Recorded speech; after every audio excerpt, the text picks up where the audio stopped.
was sick, a little bit as well. And we go over two players. Pressure तो है, हम इसके लिए तैयार भी हैं और बाकी हम यहाँ पे compete करने आए हुए हैं. my opinion. Rondo is the dream battleground for it, a hell of a starting point blank, but it can't just be an acceptable game. It's got to be huge eliminations. We're talking within the region of 11 to 14 plus. Really make the most of this one, aim for that chicken dinner, and if possible, take down the teams that are ahead of you along the way. That's going to be a salient talking point longer the day goes on as well.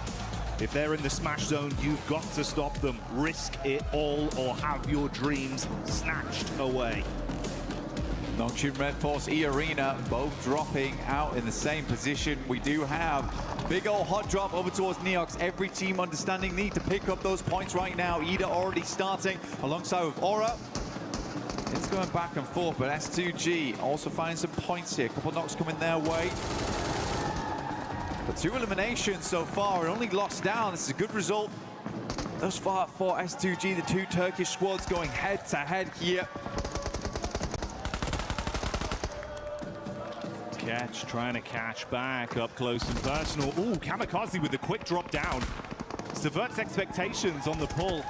Love the movement, ready for the pre-fire as well. Oh, he's feeling himself in the finals today, Blank.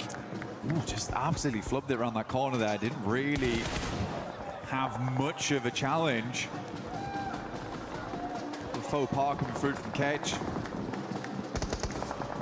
Kamikaze, though, looking on fire as per usual.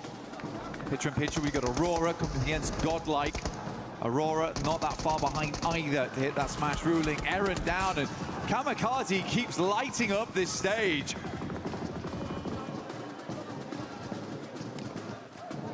He's been a real meme machine of the competition.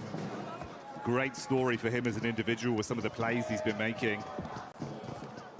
But like you touched on, we saw it down in the bottom left. Now we get it full screen. This is Aurora. They've had some good moves. Got to keep it consistent. That's the name of the game. Don't let things poison the well the longer today goes on. Fury are showing up in the Elim feed in a fight versus Ida as well. And we go over to E-Arena, clashing up close towards Flash. Turney K overwhelmed after getting one off with a pump, but he's got backline protection. Well, not for long. That's the back over. Schweppes goes in. Can he recover it, Blank? Absolutely. Seems this way. Only 3 minutes here, as per usual, as we know. From Rondo, usually have a 3-man send out, and one player will be the backup on the res, and that is Bo Z right now for Flash. Admino moves in, Reefus is down straight away.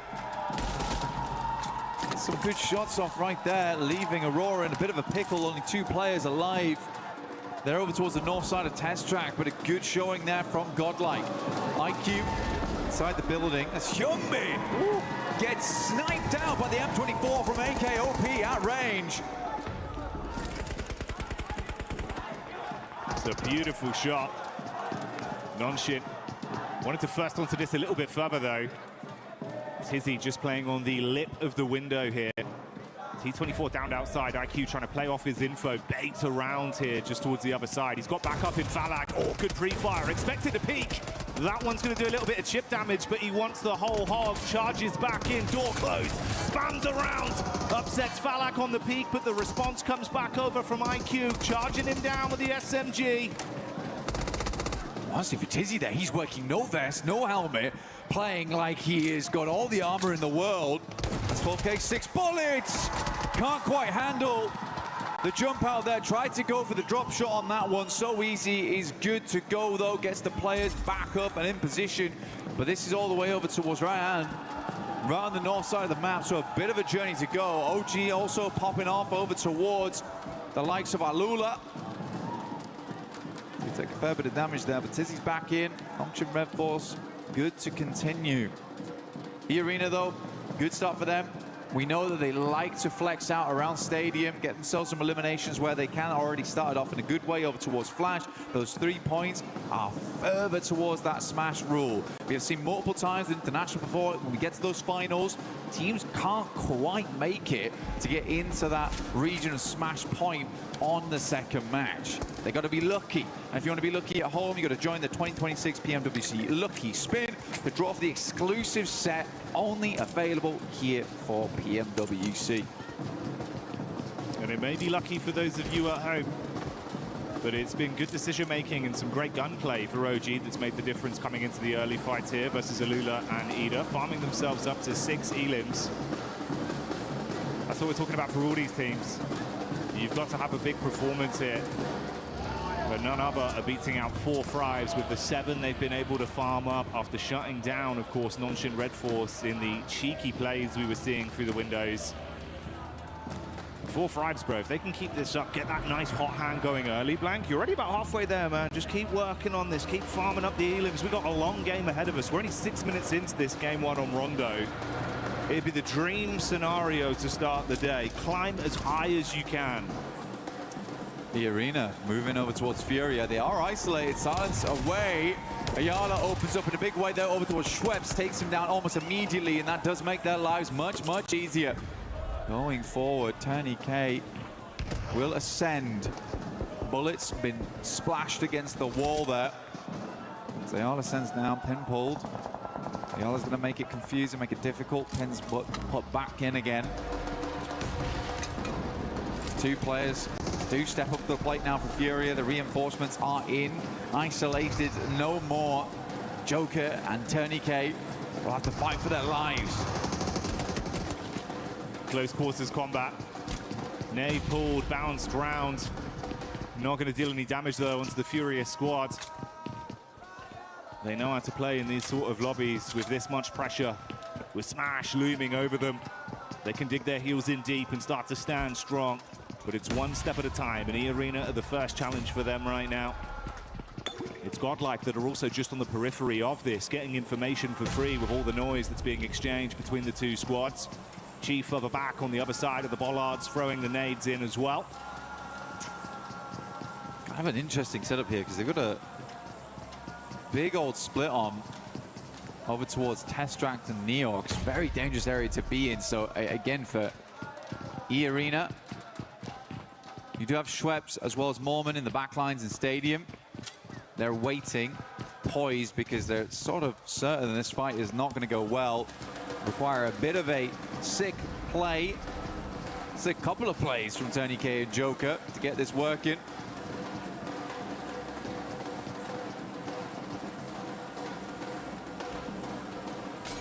Tony K, he's just been arming that nade, waiting for an opportunity to get the most out of it. Yeah, quick head count on the util. He's only got 2 nades and the 1 Molotov in the back pocket. Fury is starting to clear out the building. They want to go floor by floor, but they run into Joker. Good first hit. They respond back in kind. A 1-for-1 trade. And Tony K with a nade. That's one of the 2 thrown out. It was a good primer, but no direct connection. He's going to be baited down as well. Could be stung from the back here. Oh, the bounce is big. Turn around as well. So close back, but couldn't hit it. So close. You can feel in that moment there was almost a clutch potential. Luckily for E-Arena, they can't move back over towards Stadium, move back into the circle. But what a long journey it's going to be to get over towards Lo Hua Sing on the eastern side. 4 Thrives, though, you're right, man. What they've been doing so far is good. Kalash just talked about it earlier, wants them to be a bit more aggressive on those entries. Lurking around the outside edges a little bit too much when they have the gumption. They have the capability to play those central positions. But for E-Arena, I think they were just gambling with the points there. If they get the full 4-man flush, then massive addition to their points tally. Still, getting those 10 points isn't always easy. Doesn't always come on that first game. Nongshim coming in from that north side. S2G do have a player down in the dirt. Looking to get him res back up again, but Nongshim with a pretty decent injection on that northern side. Gives him a lot of maneuverability. A lot of capability to actually gatekeep on the northern edge if they so wish. Maintain control of some of that higher ground, some of those roads that teams will want to cross back into.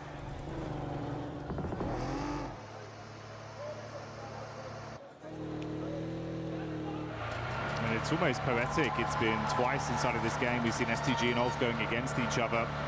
Ulf coming into it to start the day here. They were in 8th place.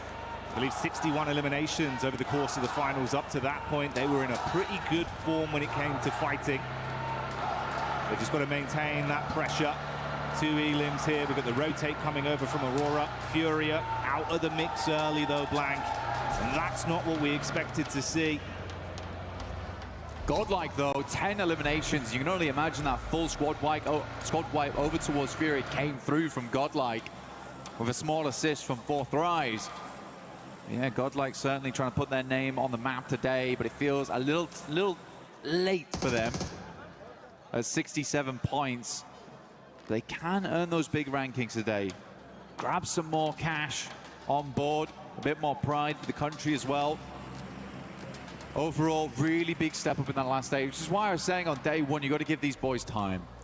It's their first time at an international here at PMWC, so realistically, they just needed a little bit of acclimation, essentially. And once that was done, they looked pretty damn good going in towards the later portions of yesterday and already starting out strong here on the first game of the day.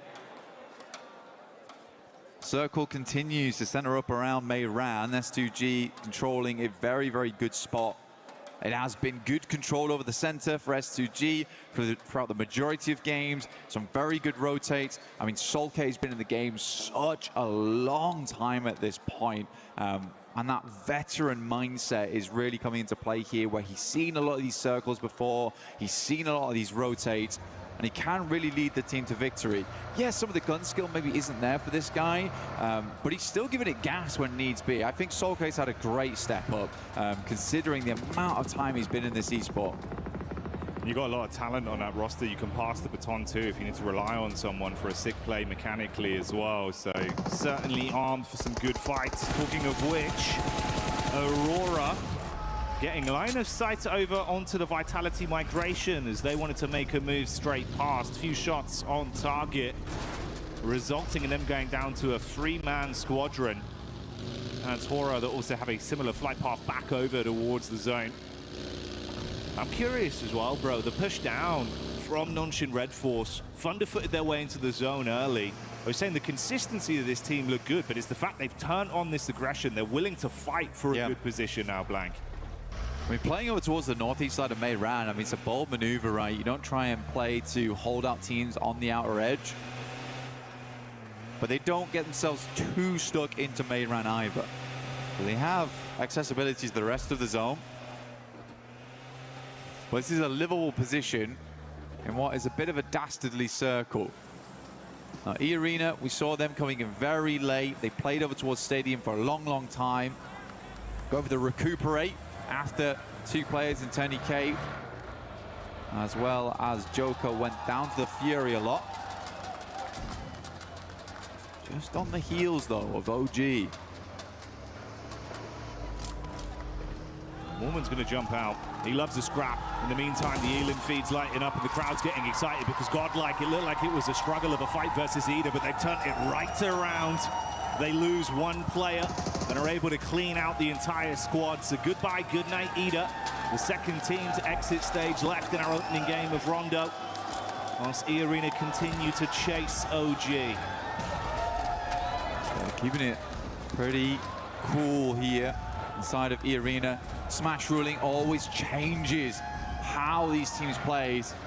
So crazy as well. GodLike's just hit the 14th elimination on this game. They are cracking it open at the moment. Looks great to see. But yeah, for E-Arena, I do think you're getting ahead sometimes, where for this game, for them, doesn't matter so much about getting ginormous points, but what does matter is just getting enough so you open up the capability throughout the rest of the day to hit that smash. But you can get in your head about it. You absolutely can. Circle moves up towards the western side. Nongshim is extremely pleased with this shift, as they were already in Meiran, as we stated earlier. E-Arena was a little bit slow to the punch. Vitality finds the first here in top, but Axel will go down once again. Aurora has been hounding Vitality the entire game. No punches pulled there. Clean uppercuts.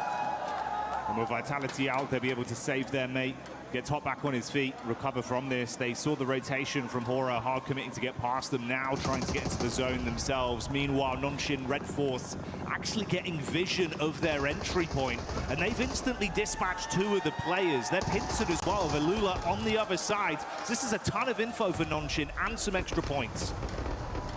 Look at this shot from Doc. Really, really good stuff. Double spray down on the roll-up is crazy, even before they get anywhere close to the compound itself. And not a single dash of damage sent back his way. Very, very nice initial game here from Aurora, but they have a long way to go. Enigma Galaxy currently holding the backside on that southern edge. S2G blasting bullets in as Alula holds back Flash over towards the water side. Aaron out in the open, waits for the reload to come through and then makes the cross. Good timing on that one. These two sides hounding each other the entire time on Rondo. Feels like they're mirroring each other. Ooh, Orangutan from the side getting a look in as well. Solke feels that one, gotta drop off. Meanwhile, the team with a whole load of elims and GodLike wrapping down potentially to get a bit of a scout over towards the setup from E-Arena, Blank. E-Arena would be really bad to go out right now, and I can actually tell. But E-Arena, they want to live this game out. They are really giving a lot of teams liberties right now just to survive. One knock goes back over towards GodLike's way. They will reassess, but it's not carnage just yet. No, it's not, but it is a little bit of a crowbar that's been dashed at them, slowing them down on their potential aggressive play. That was from 4Fribes as well, by the way. And yeah, we're hyping up the GodLike maneuvers, but they're currently sat on 11 elims themselves. And if they can vie for control of a decent position off the back of this skirmish inside, hey, maybe 4Fribes are coming alive early. What's great for 4Fribes, right? In PMGO Season 1, they were sort of the back seat because they came in with Smash Point very early on the first day. And I think that pressure got to them a little bit. It went all the way to match 6. They weren't able to put a lot of points, but they managed to make it through. The Arena, though, sending over. Joker does need to reinforce those backlines. Good shots from Schweppes, but immediately gets taken down by Hazaifa at distance. Manya up to the rock, but realizes he's got to push back off this one. Tony K, full broadside here. Manya should be able to pick up this flush. Good nade again, though. Now just S-Power. A lot to do, but this is the man to do it. He's the clutch factor. Ooh, saved by the bell on the nade, so low. Able to keep his head above water for a few more seconds. Good bounce back. Squad, oh my God. Bounces over, shuts down S-Power. Salme out, Adamino, the only one left now. That deployable cover barely keeping him alive. 3 players up still for E-Arena, looking to get further into this game. Admino might be able to go for the res if he goes for it now. I think they're going to sweep round in the vehicle, try and figure out what's going on back there. S-Power still down, knocked. Schweppes moves up, goes for the drive-by, has the information, and that is GodLike out. So a good refresh on the gear, at least for E-Arena. Some more nades available, more ammo. They could swing back down towards that compound on the south side they held earlier on, because this is a hard south shift away from Mehran. E-Arena getting thrown a bone here, but still they have 3 players. They are not at full force. Let's see how they play this out. In the midst of this, that elongated battle that's gone on the whole map here between S2G and Ulf continues, edge guarding them coming out of the blue and keeping shots on target. It's worked out slightly worse for Ulf, down to a duo, but we do say goodbye to Solke on S2G, so a triple threat remains there. There was some fighting over from Nonshin onto OG inside Mehran as well. They were taking pot shots at them, so a 3-man squad living on amongst that. 4Fribes consistently keeping their head on a swivel as well. They were peppering bullets over to the E-Arena encounter with GodLike. Yes, they got some knocks, but none of those converted into points. S2G desperately trying to make the cross right now. A couple of shots, but the vehicle, it is very low HP. Smoking now and on fire. They have to get out, but they're just about in the zone. Same can't be said for Ulf there, but Alula's going to continue to put the hurt on. Enigma Galaxy wanted to move around on that eastern side, see what they could pick up, but all those points have been dashed away. Still a 5-pointer on the game with the 3 players Enigma Galaxy hold. They're on the other side to E-Arena. I like this though, actually. They've got Joker as well as Schweppes playing the northwest edge whilst Mormon holds down the compound. They're looking for exit frags here, Jackie. You see the conversations there between S2G. It's an intense day. Got to clear the bag instantly off the back of a game one like that. Mormon did set himself up just as you suspected early, and then have played a little bit more of a scouting play to keep themselves at least aware of what's occurring up between the setup of 4-5s and OG. There's been a lot of noise, a lot of free info from that. Don't mind this too much. Just trying to create a little bit of a dip to play around as players will attempt to leave from Mayran. That's OG on the north side. Likely first to leave. It's a gamble play, but they know they're close now. They know they're close. As soon as they start getting into those placement points, they get a couple more eliminations. They're set. Their goal in this game was far easier than most. Not looking for that chicken dinner. Man, back up into Mayran. Goodness me, we went back down south, back up north, and now Schweppes has got to go pick up Mormon. Plays up by the roadside. Not definite this ends in the urban area. Enigma Galaxy might want to make a send soon. OG loses one on a knock. Not flush, though. 4-3 looking fantastic right now this game. 11 eliminations, holding a strong 2-2 split inside of Mayran, controlling both the run out from OG and scouting towards Nongshim. With Enigma turning their attention onto Flash, you can see Schweppes had already identified their setup far over. He was waiting for an opportunity to actually shoot some bullets their way. That was the call for it. No raw connection from this. He'll spot Satan on the rotate with the vehicle as well. Still debating if he can actually get some pot shots here, trusting in his source from distance. And this is also amongst the Lula that are pushing up onto 4-5s. They knew they were fighting OG. They took a few pot shots, but now Quick's trying to take at least a little bit more aggressive space off them. Enigma Galaxy in a struggle position, and E-Arena can play this very slow here. They don't have to peek too much. Ralph already down there. Should go down to the play zone. Enigma Galaxy is going to try and go for that southern push on this one. Like you said, Schweppes identified their position very early. The shots are coming through. They don't want these points to be stolen from the players inside of Mayran. Schweppes opens up, but looks like those points might be going another way. Nongshim getting some great damage, just playing into that engagement between Alula as well as Flash there. Gonna be longer nades on this one though, Jackie. Decent shark, that one might be good. Bounces into the back, it's chip damage, but no conversion. Ooh, bursting just in front of Satan. They've got one smoke to try and pop. Hey, this is dastardly. You are trapped in a hellish position whilst the other squads are scrapping through each other, so the lobby's starting to thin here. It's tempting for E-Arena just to push this. Getting in towards 6th place, right?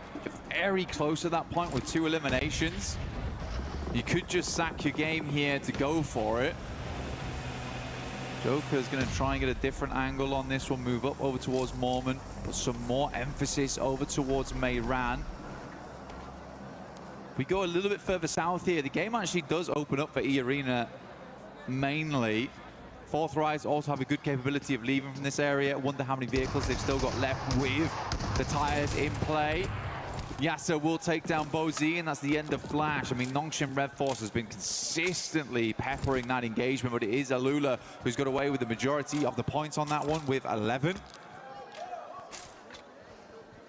Yeah, there's been a lot of harassment of all of these squads from Nongshim and 4-5s, consistently taking pot shots out, making the fights more uncomfortable for either team involved. For E-Arena, if Nongshim actually keep this up in terms of a safe placement in the zone, some big plays, you might need to shut them down. Going to pull slightly away from their setup, though, centering up around the 4-5s crew of E-Arena, knowing they can advance a little bit on this. Yeah, it's a big opportunity now for 4-3s going forward. Get a chicken dinner here. You set yourselves up to get potentially into Smash ruling by match 2, by the end of match 2. Very cool to see both E-Arena and Nongshim Red Force. None of it was small talk at the start of the day. We're certainly looking to make it very, very difficult for any other team immediately going into match 2. Putting the worry on, requiring teams to keep tabs on them, potentially even hunt them down to keep their tournament alive. Because as soon as they smash, the game's finished. There's no longer any more opportunity to rectify those mistakes from previous days. You will just be locked in where you currently stand. Which is why it's such great news that 4 Thrives are having such a big pop-off here on game 1. They're bringing the heat, showing that they're handy with the steal. And for Alula, try as they might to absorb points from this lobby. They're so far down that it's been uncomfortable. What happened there? I mean, it was danger close, mate. He got one knock onto OG, but it took down a member amongst the commotion for 4 Thrives. 224 netting out for Lack, like you say, a bit of an accidental play there, but not the one you want to see. You always praise Falak's gunplay. Basically a legend in close quarters, so to lose him in an urban finish, disastrous result here. Hyunbin, though, will find R3B. To send a nade over the top immediately to confirm. Is that in the window? I was going to say, that is a long lob on that one. By this time, it's a bit more difficult to hit that one. But OG lose WizGod. He's getting picked up, though, off in the distance as OG moves in, but it's Joke from the sidelines, actually finding Aru. They're consistently harassing from this outside edge. Played that compound down towards the south side, and then just playing off this ridge side around the road, but, ooh, it is time to leave now. Gonna have to force the issue. Jump back behind the driving wheel and get into the zone. For OG, it's so uncomfortable because you are just being completely cut off from all angles. The back line's covered by E-Arena. Nades from the front in from 4 Thrives. They cannot peek in any regard. Whoops. He's going in crazy. Okay, into the building. 4 Thrives ready for it. Hazifa strikes first. Sweep, sweeps under the rug. Goodbye, good night. T24 with a nade from the top. He sees Joker, but it's Lord that steals it from Nigma Galaxy. Nade over onto WizGod in the meantime, as well as Yasha falls to Hyunbin. It's all turning into carnage. More man. Last left alive here. I think it's one more placing they need on this one, Jackie, as well. One more elimination would also do the trick. They want to get themselves up towards 5th place, but it would be so awful to go into match 2 1 point away from Smash ruling. Does not have a position to play, though. Everyone's completely looking his way. Might have been better to hedge his bets down towards Nigma Galaxy and just try and take a one-on-one trade. Just wonder if they actually know how many points they've currently garnered on this game and how close it gets them. You'd expect them to, right? And honestly, for 4 Thrives, it's probably worked out in a way with that charge in. Oh, no. Oh, mate, the nade on Mormon. Okay, goodbye, you. Oh, they're on it. They're on it. So it was. 6th place is fine. We're good. Whew. They're safe for now. That's what they needed. And with Schweppes charging into that compound, he gave them some extra ammunition. They were having to make concessions, Blank. You can see about 80 rounds of 5.56 left for them. They've been able to restock up. Nonshin, though, still making plays, and they got loads of ammo to spray with. Shots down on target from XCY. Hits onto another man. OG, you have just been trapped, taking punch after punch for so long. They're punch drunk in the back line. For Nongchin Red Force is where all the storylines converge. Chicken dinner would be ideal, but a few more eliminations and a 2nd place would get them in towards that position. A pitched battle between Nongchin Red Force as well as E-Arena going straight into match 2. Good nade over the top from AKOP, opens up the door here for them to move in. Hazifa leaning onto this one. AKOP's down, leaving just WizGod. Goodness me, Nigma Galaxy's still going, and it's Lord of all people. Oh, finally taken out, but top 3 now. Nongchin Red Force ever closer to a chicken dinner and set themselves up alongside with E-Arena at the top. The solo savagery was nice to watch, but now it all goes down to the 2 squads that were in a prime position on Rondo for so long. The duo of four Fribes versus the full force of Nonshin. They charge up onto the compound. T24 topside. Huzaifa rearming himself. Shotgun to play with if they come charging through the door. So easy. Dashes the nade onto the lower levels. Wants to ascend up. Nade in. Masking some of the sound. So easy could peek this. Looking for the third angle. Just through the window. Catches a glimpse, but they read it right. They try and keep him pinned back. He's got to heal.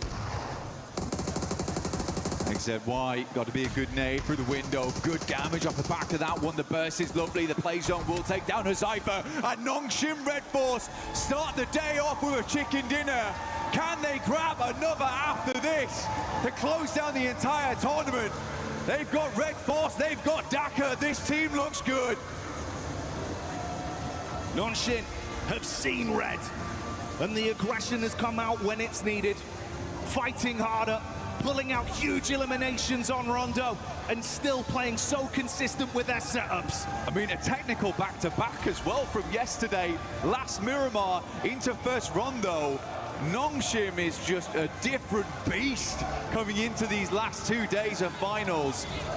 Especially coming off such a long eight-game day set into day 3. You're in the finals. It's getting nerve-wracking. You just open with a chicken dinner. These guys must be so confident. They don't look rattled. They don't look bothered whatsoever by the sheer pressure that's on their shoulders.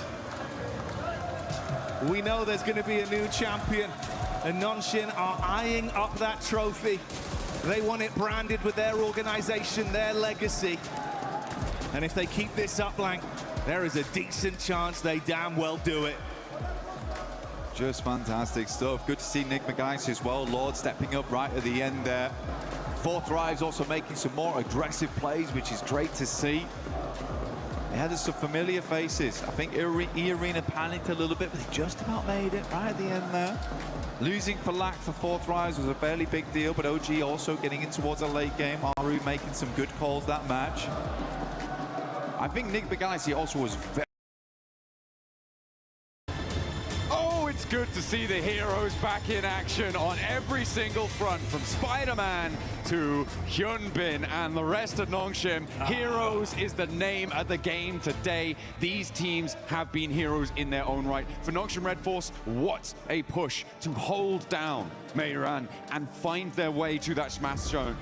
E-Arena held their nerve. They played that west side well, and they just got across that line. It was surgical precision on that 122.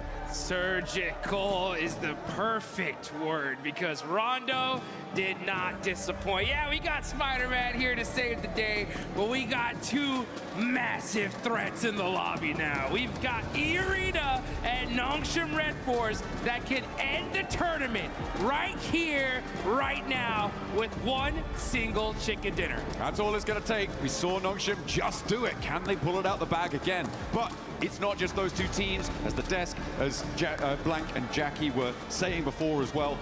There are other teams waiting in the wings, now staged with the points that they earned from that previous game, from that Rondo, to jump into the smash zone. There are probably at least 6 teams that can do it this match and join them. So if we don't get one of those smash chicken dinners, it is going to get hotter and hotter as the day goes on, because I don't think we're only going to see 2 teams breaking that barrier today. Yeah, I'm glad we were able to get on the cast here for it to at least cast one game, right? Absolutely.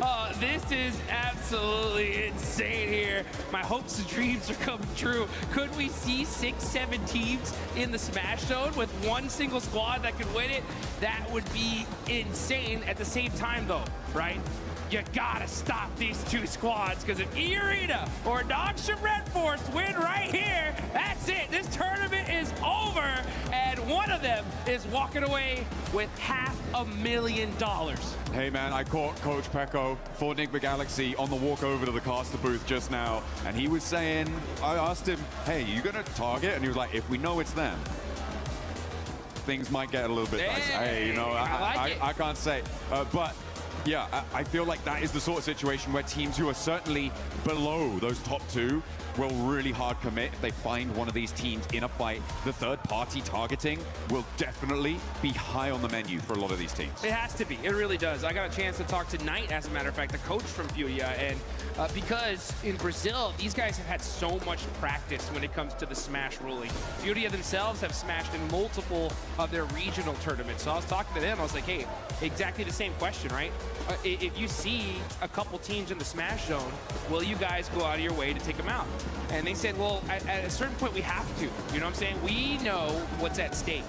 If we have to risk a bad game to ensure that we can continue in this tournament to possibly come back, we're going to do it, right? So even if it's a crash and we lose the fight, we're taking a couple of those players with us. So the whole lobby, honestly, really needs to have that kind of same mentality, because if you want to be able to move up the leaderboards, there are massive jumps in prize pools as we go from 3rd, 4th, 5th place. So you want to be able to stay in this tournament as long as possible, and this one's going to be a fun one. We got a nice Eastern Circle. I don't know about nice. It's certainly an Eastern Circle, though. It's going to push all the way out towards Milta, east of it, and Milta Power. Lepovka's in there as well. A lot of water here, Jukes. So that is going to be tricky to navigate. Nick Galaxy will not be getting hot drop currently, but Ulf might try and step in. Ida clashing with Tianba over on the western side. A very, very close drop. And of course, we got our big threat of the lobby on a bike. Finally finding a vehicle here. And they're going to go ahead and be looting all this north side of Georgeville hospital area. And since it is such an Eastern Circle, right, I wonder how much these teams are going to be kind of even thinking about possibly a rotation camp. Things like that are going to start coming into play here. And yeah, man, this is gonna get intense. Yeah, a lot of teams looking to put pressure on as the fight in near Gatka between Ida and Tianba is still popping off. Remember, this is an adjustment from Ida to move out this way with the plane path as south as it was. They are going to get stuck straight in with Tianba, and neither team is looking super happy about it. Aching on the inside of the building. Swain on the top floor now has Eagle to contend with as well. Drops a nade down to the ground floor. He tries to fend off the remaining two players. QZZ unlikely to get picked back up here. Does bleed out in the end. And a step forwards. Swain rebuffs. One more barrel, but it's not enough to blast it back. Tianba survived, but with only two players. And Horror can just move in and maybe just sweep this one through. A very strange hot drop coming through over on Gatka. Terrible. I mean, honestly, Ida's disrupted this lobby so much, and Tianba are devastated. Now down to just two single players. Aching jumps out, just desperate, trying to do something for his squad, and Eagle is just standing still, just saying, like, not like this. Not like this. Horror have been a little bit quieter during the course of these finals. Not the fans, that is, the players. The fans have been plenty loud, and we've loved it, but they haven't quite had the performance that we were maybe expecting from them coming into the games in these finals. It's not going to be enough. I don't see them catching up when we've already got two teams in that Smash zone. It is a bit unfortunate. It is not great, but they can look pretty good in game. We know that. And one of the ways that you can look good in game at home is with the Naruto skins. Make sure you're heading into game to pick up the character sets, the Ninetales Fury Org, and you can look as good as anyone taking on those ninja challenges. Yeah, get that ninjutsu going. And honestly, yeah, it seems like Aura, OG, they're going to need to bust some of that out if they want to be able to make a crazy run for it. Mathematically, it is still possible, right? If Aura, they start with 3, they're going to need a 20-point game here, a 20-point game in the next one, and maybe even another one after that. It's triple back-to-back. It's triple back-to-backs, you know what I'm saying? We still have enough games to do it.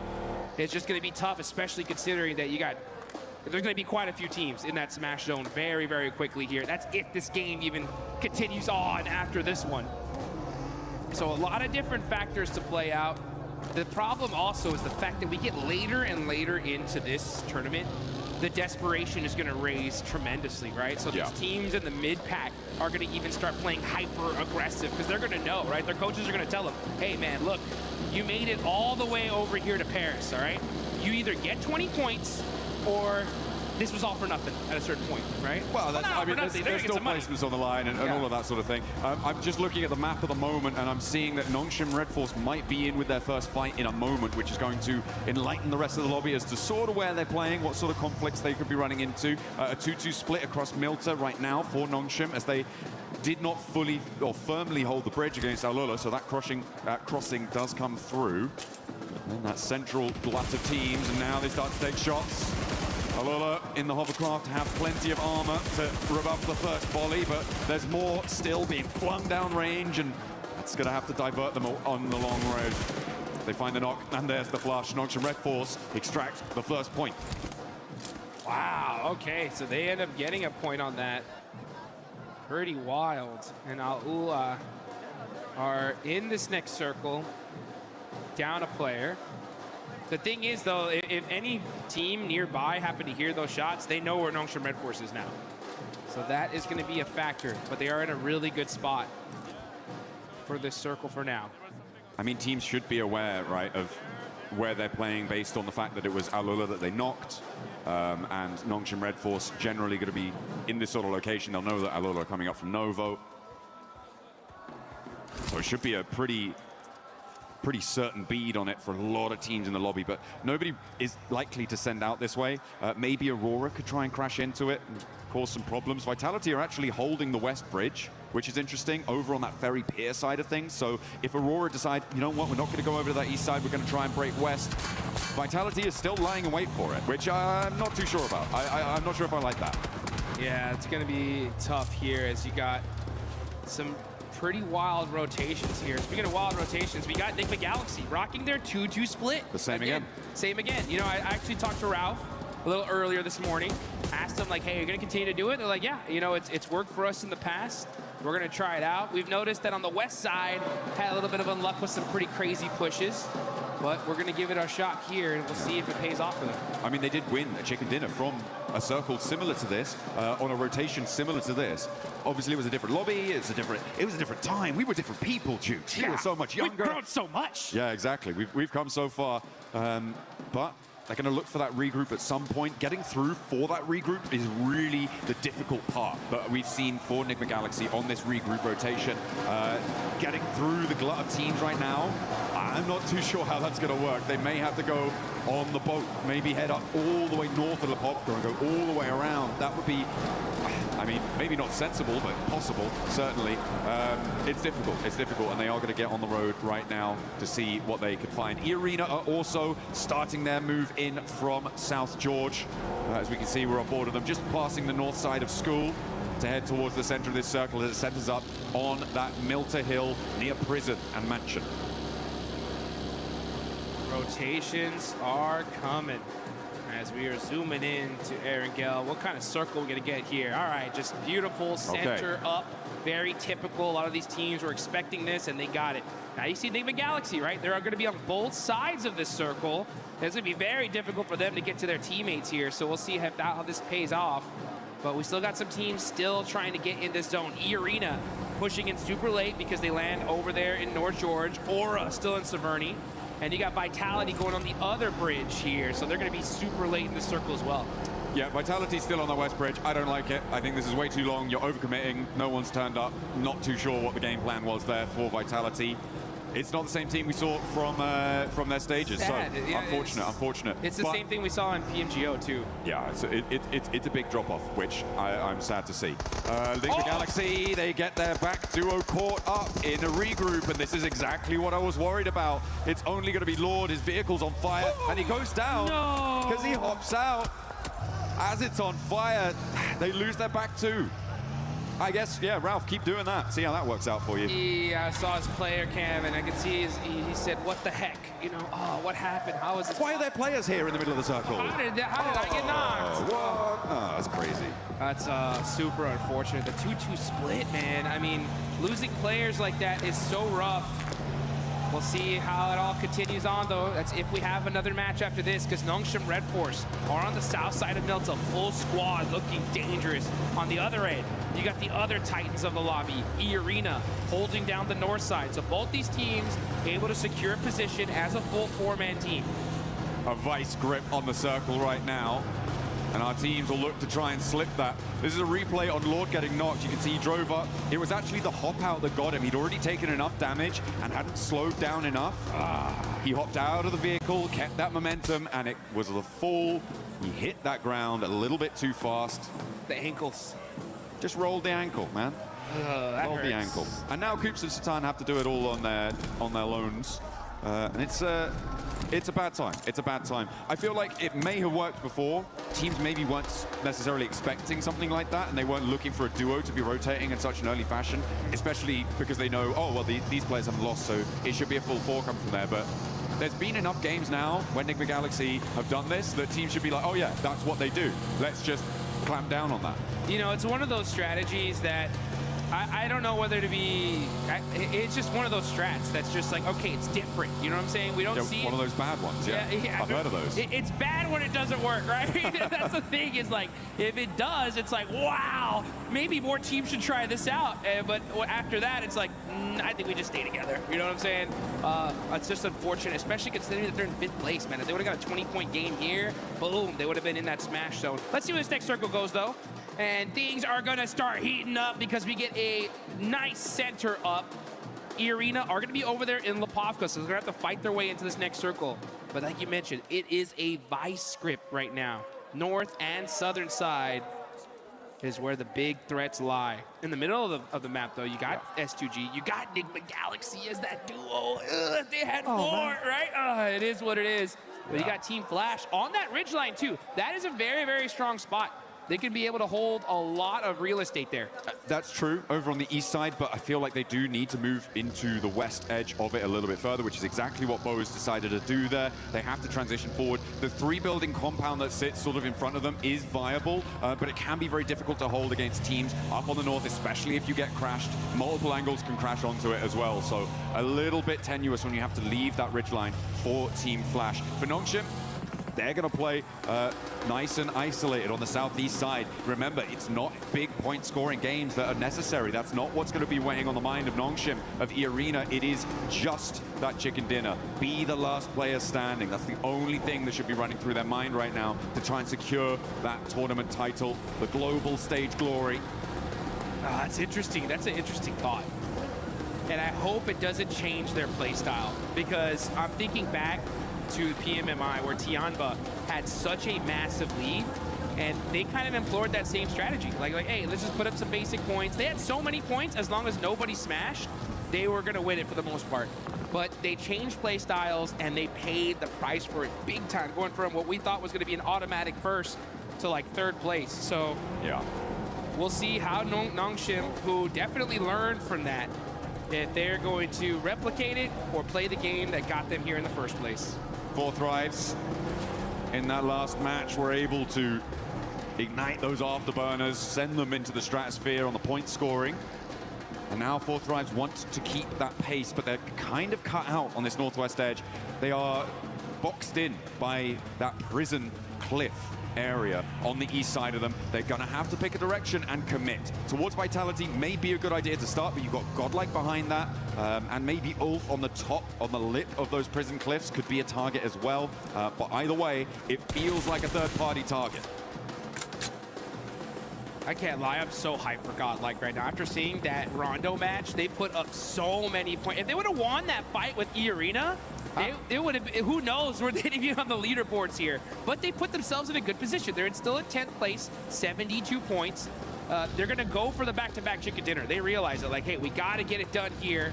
If they do, it would be the comeback of a lifetime. You know that their fans are excited. They're hyped up. Oh, yeah. Waiting for this next zone, and it's gonna go on over to the northeast side. And which team gets blessed here, John? Team Flash, right? E-Arena on the north side, on that road down from Lipovka. It helps them out. I wouldn't say blessed, though. I feel like they are still in a little bit of a dangerous position, especially with Horror descending on them. Look at that eastern sweep. That could be dangerous. That could be trouble. As Coops takes a knock in the meantime as well on the south side, bleeding out another player. Not good news. But Horror, look at a crash maybe towards E-Arena. I do think it is Team Flash that has been the most blessed by this zone, though. On that northeast side, it's exactly what you highlighted, right? That ridge line, the buildings in front of it, really, really good. but only if it goes out their way. Well, guess what? Here we are. And now S2G try and push in. They're being denied access. As Horror clash with Fourth Rise, who have, okay, they've lapped over the north side of prison, and they're third partying on the rotate here on the north. Fights happening all over the place. Now we're going to be looking at Enigma Galaxy. Sath all by himself, going to be challenging Al-Ula here as we switch over. Fourth Rise get eliminated. That is a huge loss right before the 100-point mark. There goes Enigma Galaxy as well. That's 5th and 6th out. And now Aurora up, trying to sweep past Noxian Red Force. As Horror picking up those points is a great result for them. 7 eliminations now on the north side, right next to Arena, who take a knock as well. Turny K has gone down. S2G battling for the middle of it and taking damage from every single angle. Ulf will do a lot of damage to them, but S2G managed to weather that storm. A lot of damage across the board on these rotates, Jukes. And then here we go. We're going to catch this fight here as S2G are hurt. Vitality very, very close near to them. And it was OG that are putting up some points on the board. They end up getting 1. Kamikaze on the other end. Now finally the fight has calmed down, but this is a battle for the central position in this circle. I mean, this is another team, S2G, who is within reach of that smash point barrier up to 122, but they have just had the win taken out their sails. 113 right now. They need to get 9 more points on this match, and with 11 more teams alive as a solo, Kamikaze, has he got something magic up his sleeve? I do not think so, which is going to leave Aurora to really be the only challengers to that smash point duo. And Aurora are definitely a threat, that's for sure. 110 points, 12 is super easy for them to get in this kind of position. They're gonna have to fight their way through it though. CS Power getting a knock from GodLike. They're down to 2 players, and that is WizGod gonna get that confirmation on 2 Power. Only 1 player up left for GodLike. Oh, the Arena did manage to just roll over to the ridgeline there on the shoreline. But Mormon's been spotted. Okay, Sky is still going. And the Arena not safe yet, not out of the woods. As GodLike and Orangutan still continue to clash. Up the stairs, GodLike. Look for it, but the drop down is caught. And there's the crash. Here it is. Take one down and the Arena fall. Only one team can stop it all now. Longshim with a big opportunity on the south side, but they're right on the edge. The whole lobby breathing a sigh of relief now that at least one of the Titans is gone. It's still up to Noxian Red Force though. They're on the south side, playing carefully, waiting in the shadows to strike. It's only a matter of time here. They're saying, yeah, you guys fight it out. But you better watch out. Ooh, a big south shift, and Al-Ula are looking tasty for Nongshim. Look, they're already in those vehicles. XZY wanting to keep Overwatch on the angle as well. Maybe take some shots out that way. How fast are Nongshim going to be able to mount up? Because Flash have already regrouped to the triple stack buildings on the north side of this next part of the circle. The west edge with Furia and Orangutan also needs to conclude and try and find a way down the hill. The Deadwood is so hard to navigate, though. There are these really tricky defilades, and there are players lying in wait. Speaking of lying in wait, yeah, you can see Noxian Red Force. They don't want to give away their position. They don't want the lobby to know where they're at right now, so they're playing it very, very quietly. So take a look at this replay. Schweppes, popping them out the vehicle, but the crash from Aura, so strong here. And they shut down E-Arena. Huge fight for the whole lobby. Absolutely. Arena remain on 122 as well. Doesn't mean they can't win it all next match. They are still in the smash boundary. Yes, they are. So even if Nongshim get 30 points and don't win the chicken dinner, they could still take it all away with a 0 E-limit.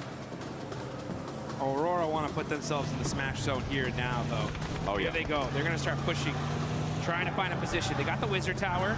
Are they going to take it? Nope, pass it up and decide to go for this hill line here. Good strategy. Got to be careful, though, with those shots from Flash. Yeah, there's... Throwing down some smoke. I like how they put one vehicle in front of the other, so they at least sacrificed one, but they should be able to hold on to at least another one here in the second. They're going to have to pick a point to go, and I feel like Short Team Flash can be taking shots right now, but the west side is going to have to conclude, and fairly quickly. Someone is going to look to crash Team Flash. I can guarantee you that at some point in this match. Yeah. But it may be a little bit longer than we were anticipating. I mean, as I said, the Deadwoods have a lot of those defilades, the hills that slope down from the top of this ridgeline. This tree cover has a lot of rocks to play around. You can sort of stutter your way forwards a little bit. But later on, you're going to have to find something. Oh, spot over onto Doc. They know who they're fighting now. Well, they will once that thirst happens. There it is. And there it is. So now they know 100%. Nongshim Red Force is right here. Aurora are going to put every single amount of their resources to make sure they can stop them. It may well be worth it with all the teams around them going down fairly quickly. Just sitting here waiting for Nongshim to roll out, stepping through, sacrificing shots to Team Flash. They may look to try and just block the road, shut the door in the face of a Smash victory here in match number 2 today, match 14 on the series.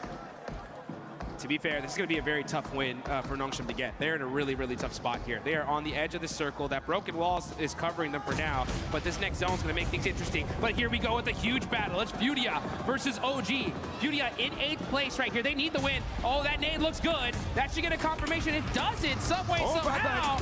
Bad nade there, but all of a sudden, they are able to get some knocks. Silence is going to go into the building, eating some blue zone. Fudia are getting peppered. Little by little, he gets away with just 1 HP. Oh, WizGod steps out. He's looking for more. He's got the shotgun shells under the car. The blue zone's ticking, but it's not going to matter.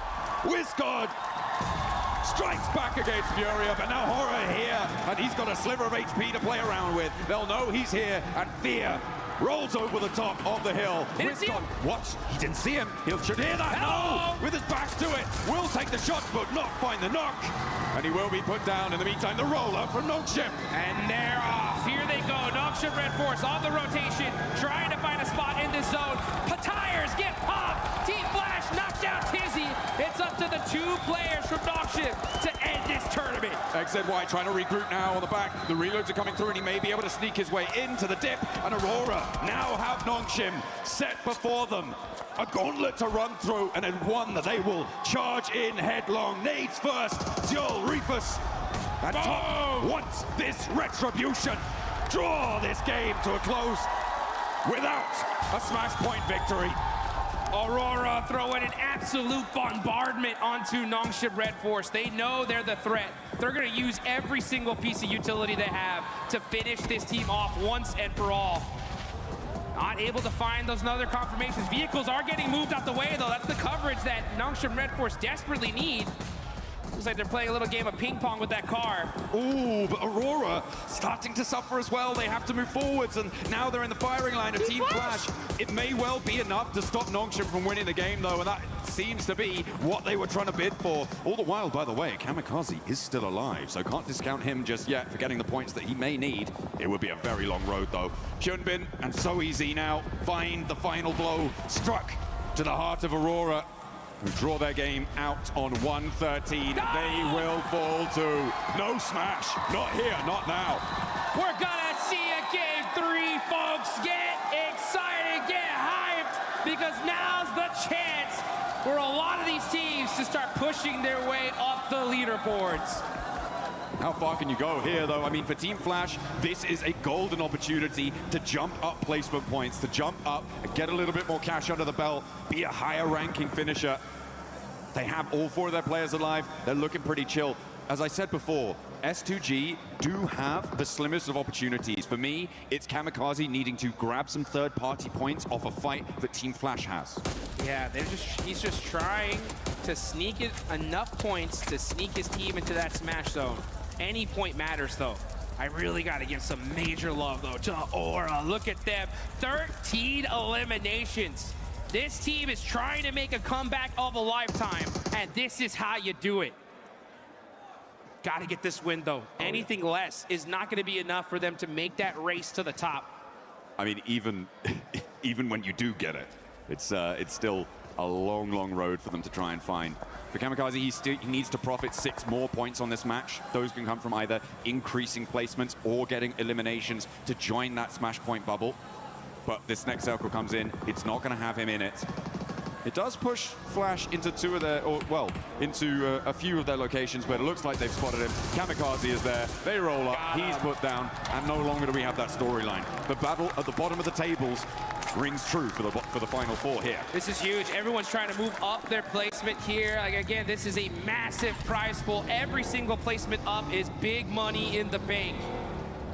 Aura, though, this is the game of a lifetime for them. This is one of those opportunities that gets your squad excited, gets them pumped up to finally start putting everything on the line. You can see Team Flash, though, they're in the mix here. Aura trying to push from the edge of the circle. They're going to start throwing all their util onto Vitality. That's the threat. If they can hold that rock and secure that position, this could be a solid chicken dinner for them. Absolutely. A big chance. As the nades keep on going forwards. 13 eliminations on side, and they want to add 2 more to the tally. Sky and Jiggle into the fight. Razak goes down first, immediately putting him out of business, out of action. Sky looks for more as well, and they turn it on. It's just too hot. Aura are on fire. 15 eliminations, but that game looks dangerous. Gotta watch out. That one hurt, and now it's up to Sky. All by himself. Aula looking to stop the insanity that Aura has put on display here. Here they come. Yasser moving up close and personal to be able to secure this high ground. Team Flash on the other end, putting some suppressive fire onto them as well. Aura just trying to lick their wounds, trying to find their way, but it ain't gonna be enough. That is Aura down to 1 single player. I like Team Flash's proactivity here. They didn't waste time. They didn't hide in the buildings. They stretched their legs and moved out towards this north side to get control of the zone. This is what we've wanted to see from a lot of our teams, and I'm glad to see it now, even if it is potentially a little bit too little too late. For them, they've got 10 eliminations here, so Aura, they're on 15, but there is a real chance that they could catch up. A Sky is still cooking an aid, and Alula are gonna have to worry. Okay, he puts it back to the shotgun shell. He's not moving a muscle here, and I don't think Alula realizes that he's even still there. They have to know there could be a threat in this area. But Quick is just hopping in the vehicle to get a little bit of extra third-person perspective and get some sight lines. Plus, he's protected in there. He has no idea. They have no idea he's there. Hello! He missed the shots, though. Sky gets the knock, but gets shot in the back as Win from Team Flash shuts down Aura's run. Pretty mighty flub there on the shotgun, hot over the bonnet there. Probably didn't realize, but Quick didn't know he was there and thought, oh, well, I'm gonna have to go for the fight. He's gonna stand up for it, right? Right? Not to be. Ooh, a cheeky little pick onto Zeus, and actually, Bose is quite low. Over the top, though, Tops and Win look to put pressure onto Quick. Remember, Alula only really have 2 players to play around with here, Claws and Yasser. Looking to navigate closer to the middle for Yasser, but Flash can regroup on 3. Claws has a lot to face down on his lonesome here on this angle. Needs a big nade, needs to find a knock pretty immediately, and is already taken down. Win steps through with the AUG, puts that one to bed, and a second volley of fire over the top of the rock sees Team Flash to the chicken dinner. I'll take that one, that's for sure. Over 20 points in that game.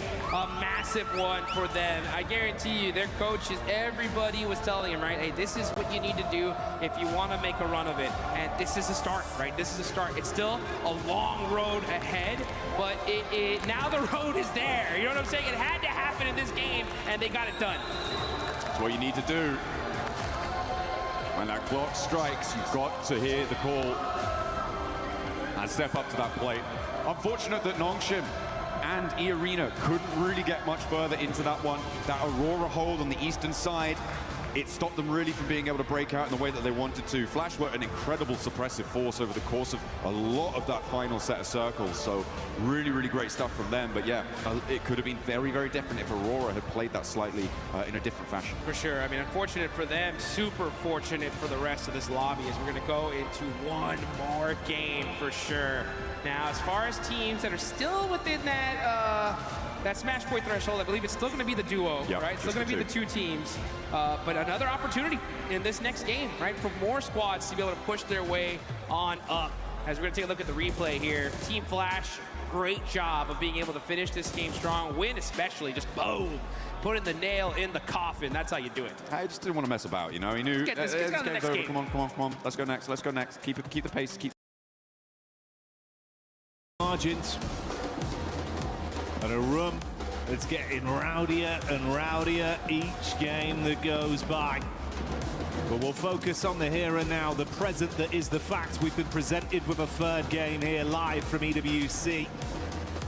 PMWC has not stopped delivering, and I don't doubt this game will be anything different. We're back on Erangel, playing path established. Last match, a little bit difficult, honestly. I don't blame a lot of our teams for struggling slightly there.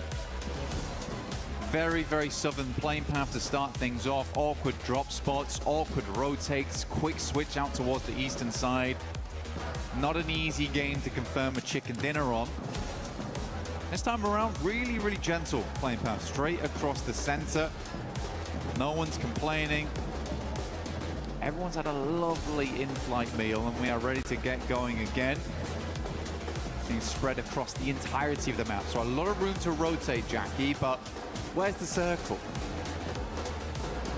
Well, if history is anything to go by with some of the circles we've had here this event, it might be something a little bit spicy for this one.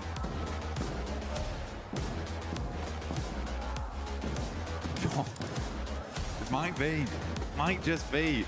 Fair bit of Sosnovka pulled into play here, down towards the south side. We got plenty of water in play. Teams have to start getting their feet wet into this one to make it happen. Those bridge crossings, absolutely diabolical.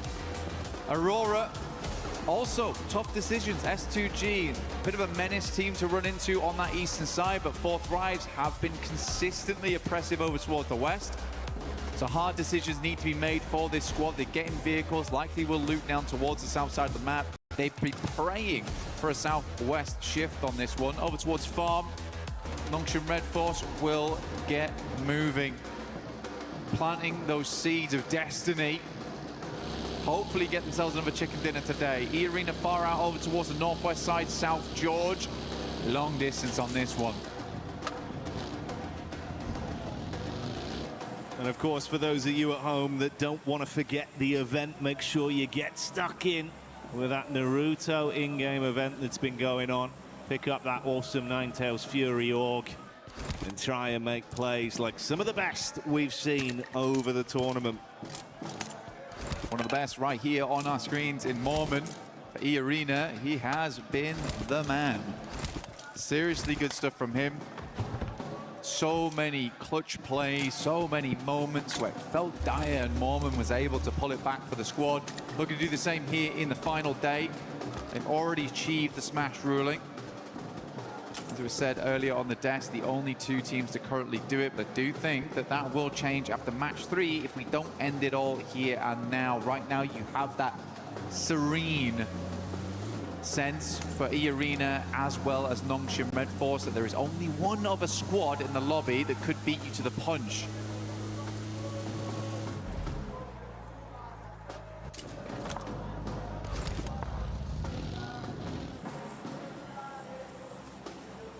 I do think, mate, with our S2G have looked, if you could come alive here, get a bit of a big boost off this game, they've still got a chance to be a dark horse, to be able to upset in this lobby.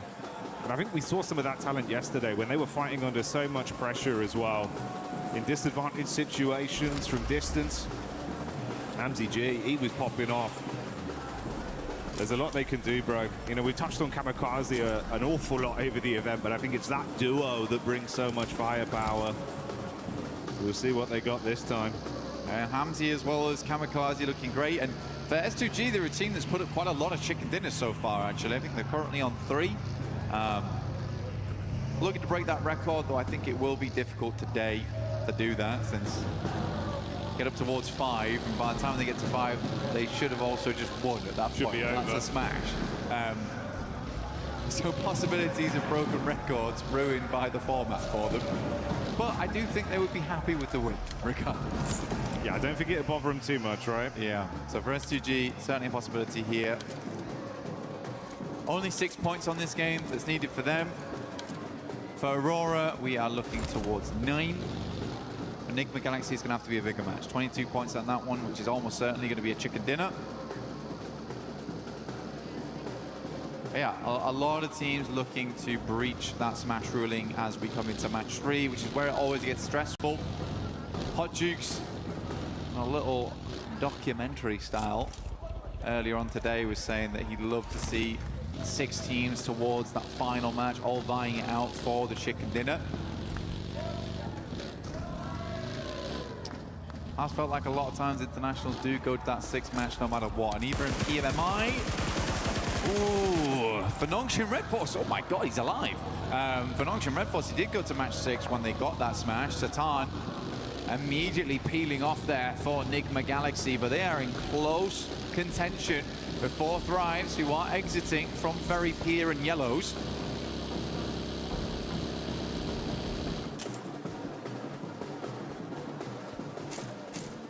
Four Thrives, they've been loving these fights versus Nigma the entire event. Always able to catch them on their egress. I was just as surprised as you were. He actually got out from that one. But Lord, not lucky enough to bypass either. That back and forth conversation between those 2 teams continues even this far into the event. Emre running down Lord to get that confirmation off. Yeah, now that idea of getting the chicken dinner and getting into smash ruling feels a little further away. 4 Thrives will aggress over towards Ida. Should hit them up towards the 100 now, so they've also hit the century on this game. Getting ever closer to that count. Nongshim Red Force was able to make a fairly good rotation towards the central position. They like to play around this area. They are cut in with S2G though. Slightly scary spot to be working with. Very central. Still only here in zone 1. Anything can happen as long as they're set up. Position to move from should be okay. Ulf finds S-Power. There is a clap back from Admino, who immediately will flush out Scarface. So full-on engagement here between Ulf as well as GodLike. Already big shots being connected. And it's wiped up so quickly. Ulf withstand the pressure. They do lose 1 player, but they can get Eren back up, and that's a key piece of the puzzle for them. Keep him in play, reset with the meds, and grab the extra loot. I mean, for Eren, what a run it's been for him during this tournament. Max was highlighting him on the desk of how much he was able to really prove himself here at this event, despite having some awkward moments, honestly. Still remember his crash into gas station, which went terribly wrong, but even then he is putting up numbers. OG do take a knock there to Tiamba, who have been sadly very quiet after day 1. A majority of the points earned there, if they were able to replicate anything like that day 1 and day 2 or day 3, they would have won this tournament by a mile. Sadly, that's just not the case. Trying to get back into the mix of it now, though, as Milu. So that's a look for these nades.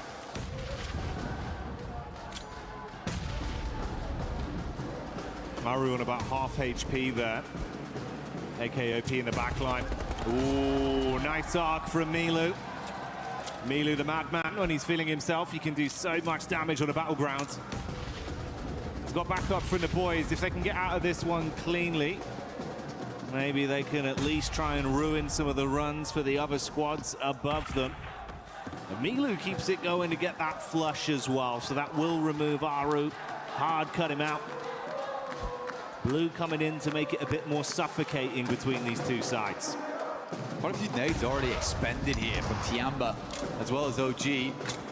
Be right in zone 2 now.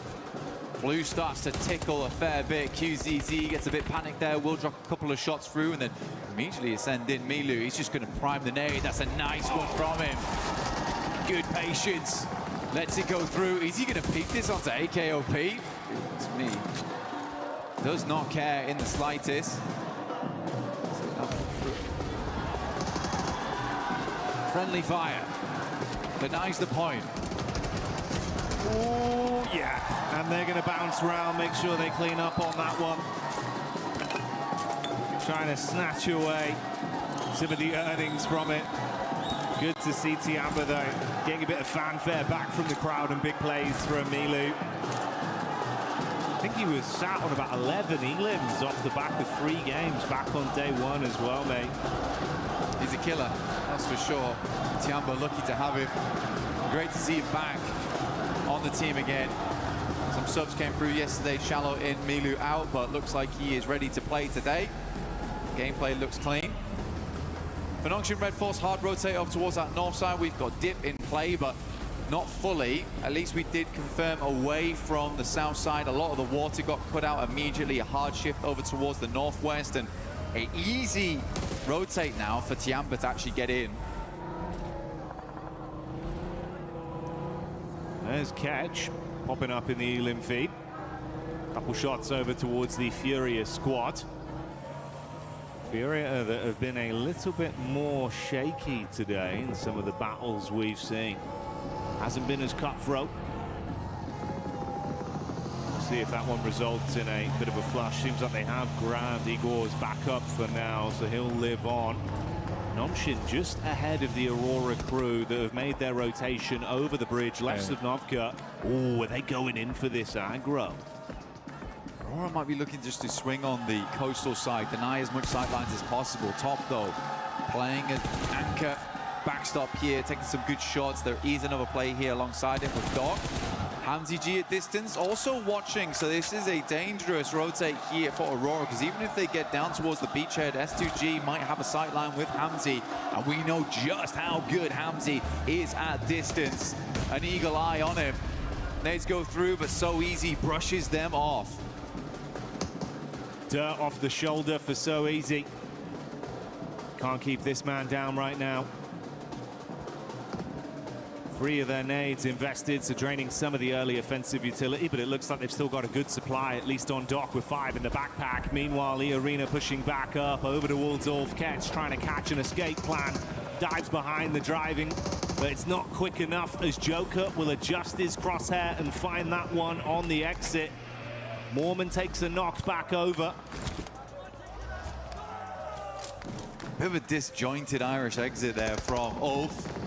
Alula under pressure though, as S2G just flies in over towards the garages. R3B in the corner, and S2G cleans it up. Not a single player lost. Should be able to get that res. Nongshim Red Force in the meantime, after seeing those players leaving, did get that leapfrog on, so they get a little bit further into the circle here. Milter, not the main feature. If we go down towards the southeast, we know just how good Nongshim can be in an urban finish. Thriving in the concrete jungles.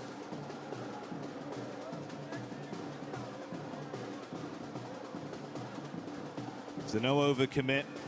Like you touched on, Aurora just controlling some of the rotation paths with the coast firmly under their foot. Map geometry favoring them from this position. They opt to go for the 2-2 split. Rufus and Top further over near the area we see Vitality starting to encroach upon. Whilst Joel and Doc, 2 players with very heavy hands if you do want to challenge them in a raw duel, play off each other. It's actually a possibility right now with S2G leaving. I don't know if Aurora is able to spot that. They certainly don't see Hamzi G continuing to peak the angle, but now they have free capability to actually make an eastern ramp if they want. Right now they're holding 2 fairly decent locations in terms of vision onto the map, but they are right on the edge, so eventually they'll have to move.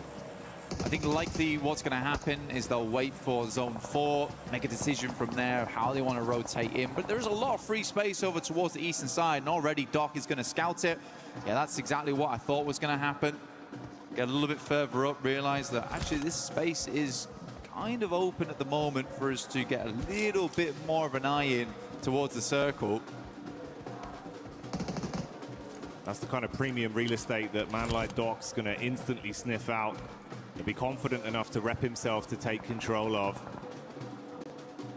We'll see how this pans out long term for Aurora. Next circle though. We have to define a lot of how this works, and we are down towards Milter. Nongshim might be thinking about making a move right now, and they're instantaneous. This is way better than last game. Last game felt late on those rotates. It felt like they were still making decisions. This time they are much quicker with it. Out to the outside edge, not confirmed towards Milter yet. Still giving them capability to move out towards the field should this move towards the west. But now they're going to have a swivel on towards all the teams around them. Aurora recalling Rufus back towards the squad as teams start to surge towards Milter. Timing on this is going to be so dangerously tight, though. They all caught vision on one another. Ida have already entered close. Three-man split, Solo's playing in a line there for Aurora with the wrap in late. Rufus seeing the back line of Vitality, knows he's got to go down towards the coast and then assist the team. Tiamba getting shots off as well. That's Ulf. Oh, you're going to be eating shrapnel on this one. Wide arc down towards the roadside. Solus and Aaron here by the toll gates. It's always an awkward spot, very nadeable. Couple of positions you could play around inside the toll booth itself to try and dodge those close quarters ordnance. Oh my god, there's mollies everywhere. Aaron can barely move. He has to find an opening with this nade, but for Ulf it's looking like it's more and more over. XZY goes down to a nade from Rufus. Doesn't push it though. Should be resable. That's two players knocked as well. We saw Vitality getting the first domino falling onto Nongxin, then the assist coming in from Aurora. The Nongxin Smash squad might have come unstuck early. It's far, it's far. It's so hard. He kind of needs to get over the top and try and pick him up, but when the vehicle's currently slammed, it's really difficult to do. Just about holds the res. He was so low. Tizzy perched himself on the rubble of the wall. Whoa, that was close, Jackie. I think we just saw Federales get a single tap onto Hyunbin as well. He was looking for the drop with the smoke, wanted to try and get down there and assist. Took a single bullet, had to hit the deck again. Thankfully, smoke's out, limited cover as well with the walls, so the geometry playing in their favor. You can go for another res. They might be able to recover it cleanly. I think that they won't be recovering, though, is all this utility that they just spent getting those players back up again. How many smoke launchers do they still have left? Vexy finds Tizzy again. Nongxin under mad pressure at the moment between two separate squads, both looking towards them. Just have to hold on for the time being. Stop peeking, honestly, but I feel like they realize they need to keep these teams on the outside at bay. Arena, though, down in the blink of an eye versus Tiamba.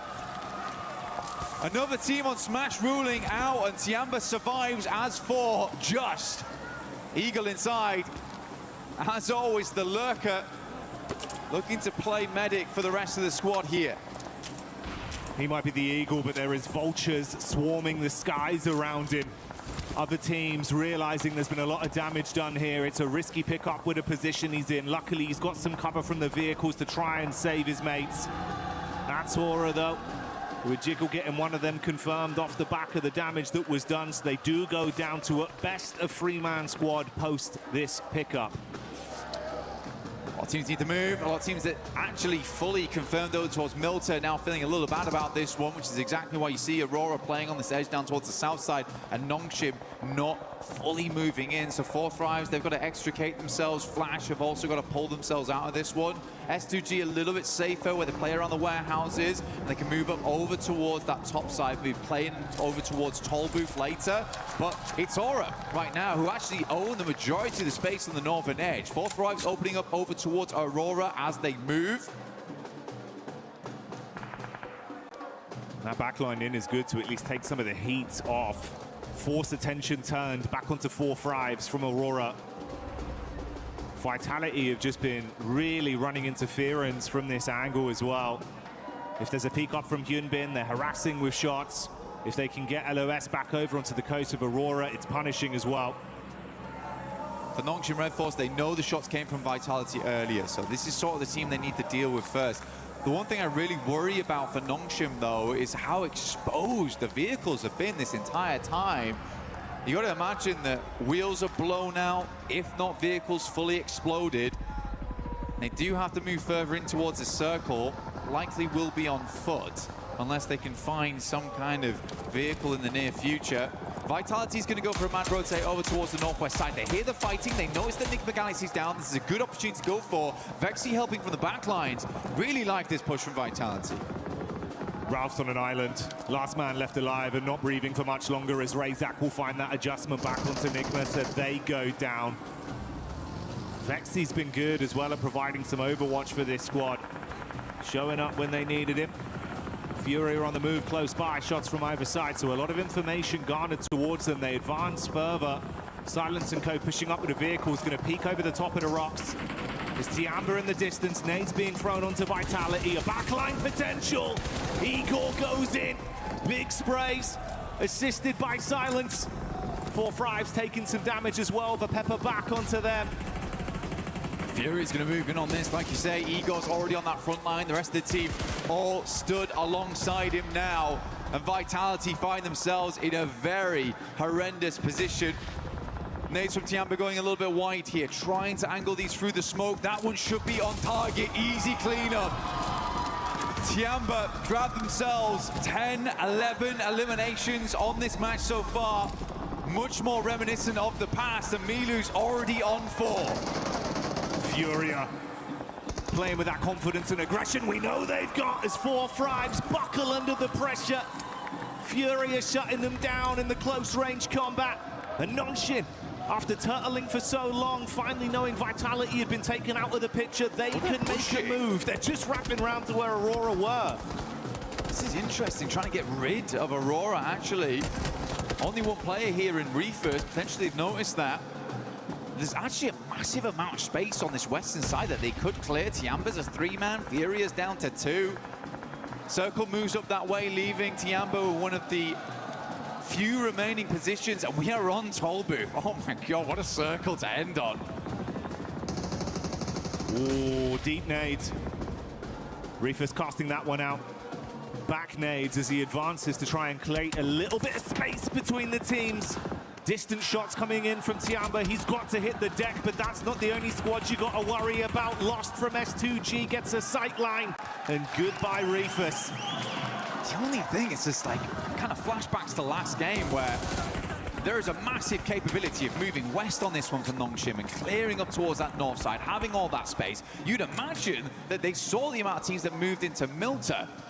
They are just charging headlong into danger here, where there is so much more room to play on the northwest side. Guys, you don't need elims. You need a chicken. And they might get barbecued if they take too much time on this one. Joel was cooking the molly. XCY so paranoid about the peak from the top side with Tiamba. And with Furia not needing to force the issue amongst them, they've got a crystal clear line of sight down onto the rotate path for Nongshim. It's so uncomfortable. Come back, lads. Just come back off this angle. We don't need to play it anymore. You can wrap back over towards. So easy. 2 down. What is this? It makes little sense. I mean, they'd set themselves up wonderfully the entire time for this western exit. And as soon as the circle moves away from Milter, what do we do? Push into Milter?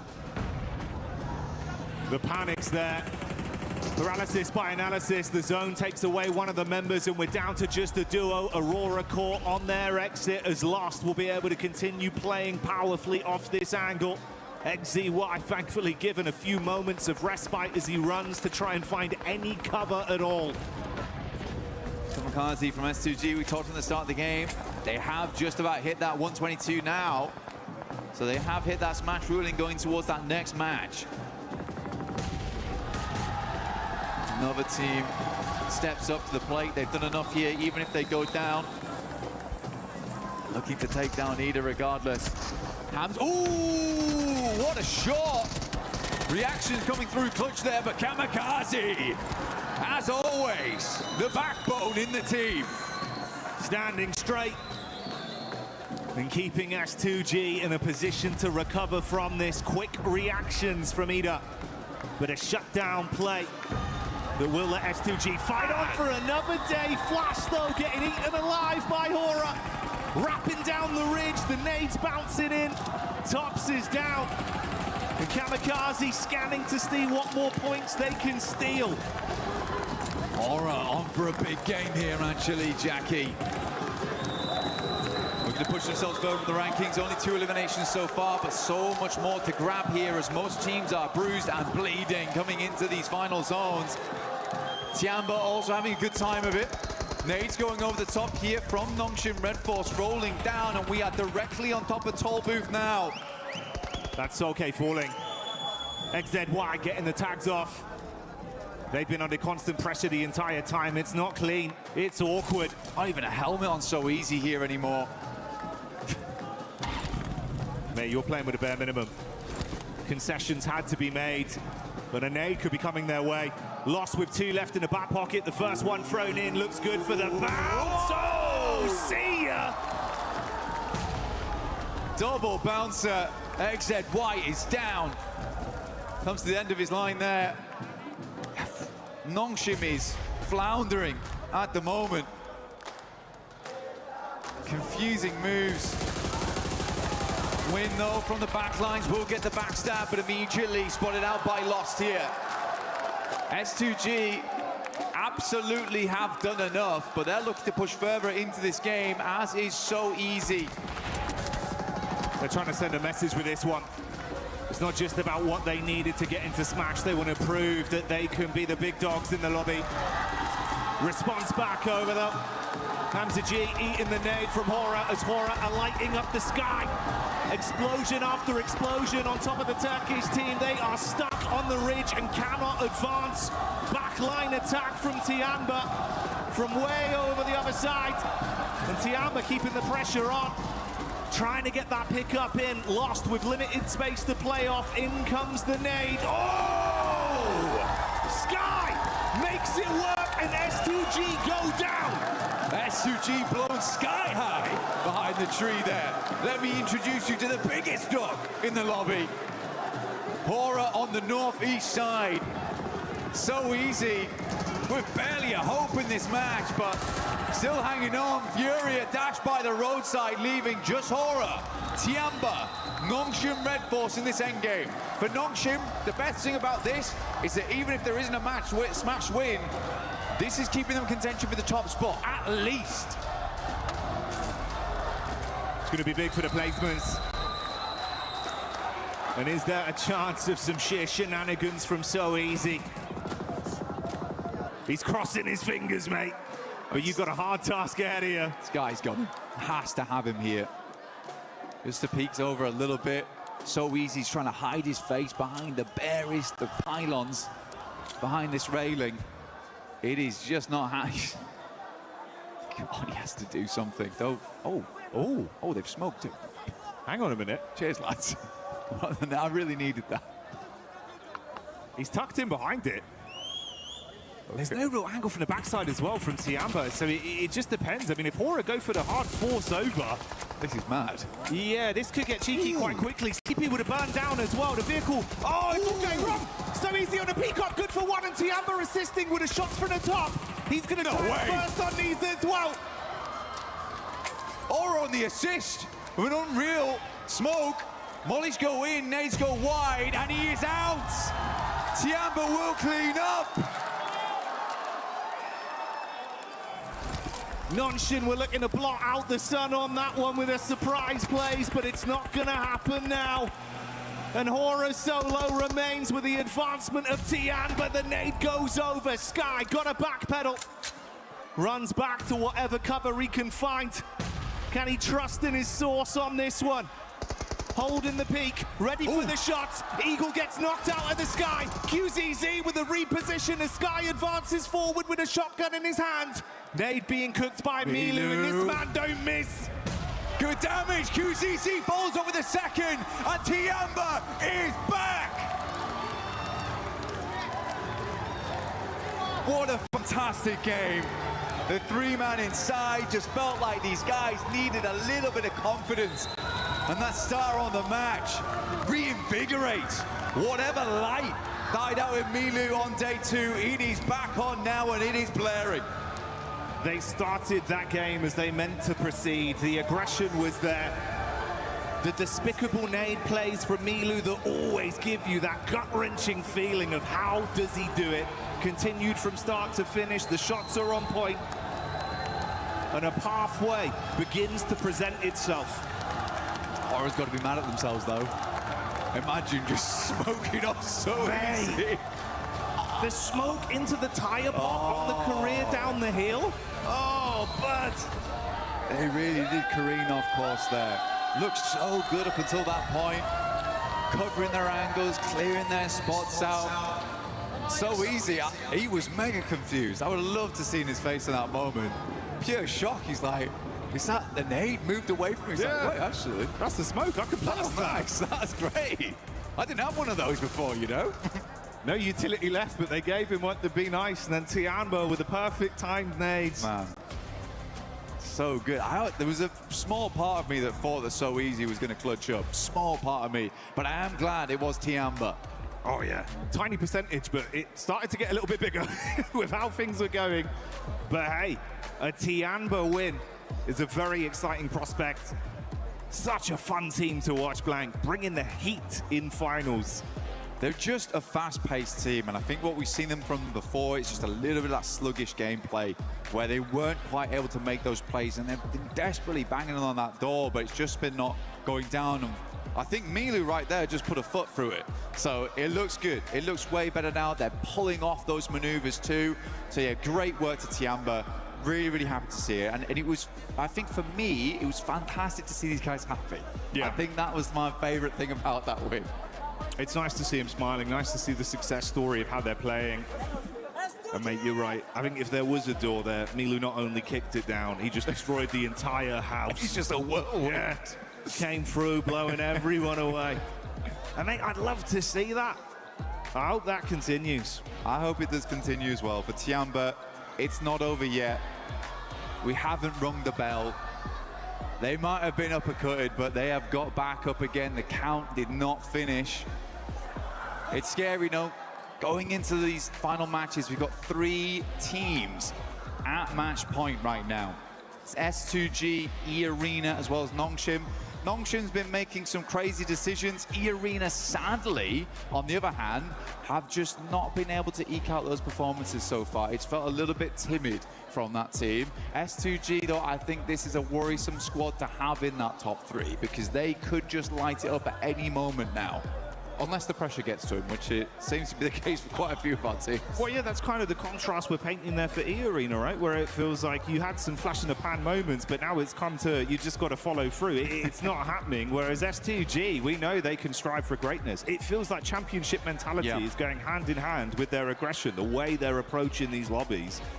All it takes, one big game. Could be a championship right there. But stay tuned for that. We'll find out. The narrative continues. Do not go anywhere.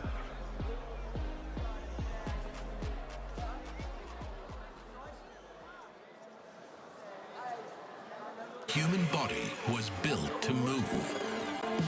Not trapped at a desk in one singular posture for 12 hours a day. It's time your chair evolved. This is Secret Lab Titan Evo. Ergonomically engineered for you. Gamers, hybrid workers, artists. Backing your every move.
Got one going right down the middle here in a nice diagonal coming from George all the way down to Novo. Yeah, going to give a lot of access to everywhere on the map here. Shouldn't be too many hot drops. I know we've seen a couple of those certainly earlier on. I mean, in our first Erangel, we had that hot drop over near the Gatka fields that was a little bit questionable. GodLike not super happy about that, but there have been performances across the board here. Sorry, Ida. I think it was Ida and Tianba actually who were on that hot drop earlier on, but still, yeah, a really tricky situation shouldn't be unfolding here this time around. Nobody dropping straight to North George, maybe just grabbing some vehicles and heading there later. Orangutan sending WizGod very far up north, isolated from the rest of the roster. Potentially, again, just grabbing a vehicle, going to break out and rejoin in a moment. As we take a look at our top players, though, it's a three-way tie with Ulf, Noxian Red Force, and Horror all having their representatives on our highest elimination counts. Oh! And it's a milli-circle. Let's go. I saw some people pop up in the stands after seeing that zone shift. Here we are in military. All right. Aurora are going to be down there. Noxian Red Force are going to be close to this circle as well. Man, oh man, Erangel doesn't disappoint here. As, Okay. Yeah, we had to just touch military just one more time, huh? Hey, we got to do it. We got to do it to them. Aurora already dropping there, obviously, could potentially have some fast rotates there. What we've seen as well from Noxian Red Force is a lot of times where they've been able to transition very effectively over towards the military island. They've had 2 chicken dinners on 3 of their military island finishes, which is going to hopefully be something that they can repeat. That's what they're looking for here. So a big opportunity for Noxian, who tends to go for the rotate of one player off of the shark fin, rotate down south fairly early on circles like this, try and get a foothold on the north side of the island and work from there. That's what they're going to be looking for. But if we've seen it, the other teams have seen it too. Yep. So is anyone going to try and counter that? Yeah, you know that these teams are prepared to their gills here. They know exactly what these teams are going to do. It's just, how are they going to execute it? That's going to be the question. Speaking of execution, if we look at the leaderboards right now, there are some teams that could still definitely win this whole tournament further down. I'm looking even all the way down to Team Flash, Aura, Furia, right? In my mind, though, it's getting to the point to where if they're going to win this thing, it's going to be via Smash, right? And if they're going to Smash, they have this game, and they have one more game to get within that threshold, okay? So if you look at Flash with 92 points, that's still quite a few away to get to that 122, but they have to do it in these next 2 games because you have to hit that threshold and then win the next game.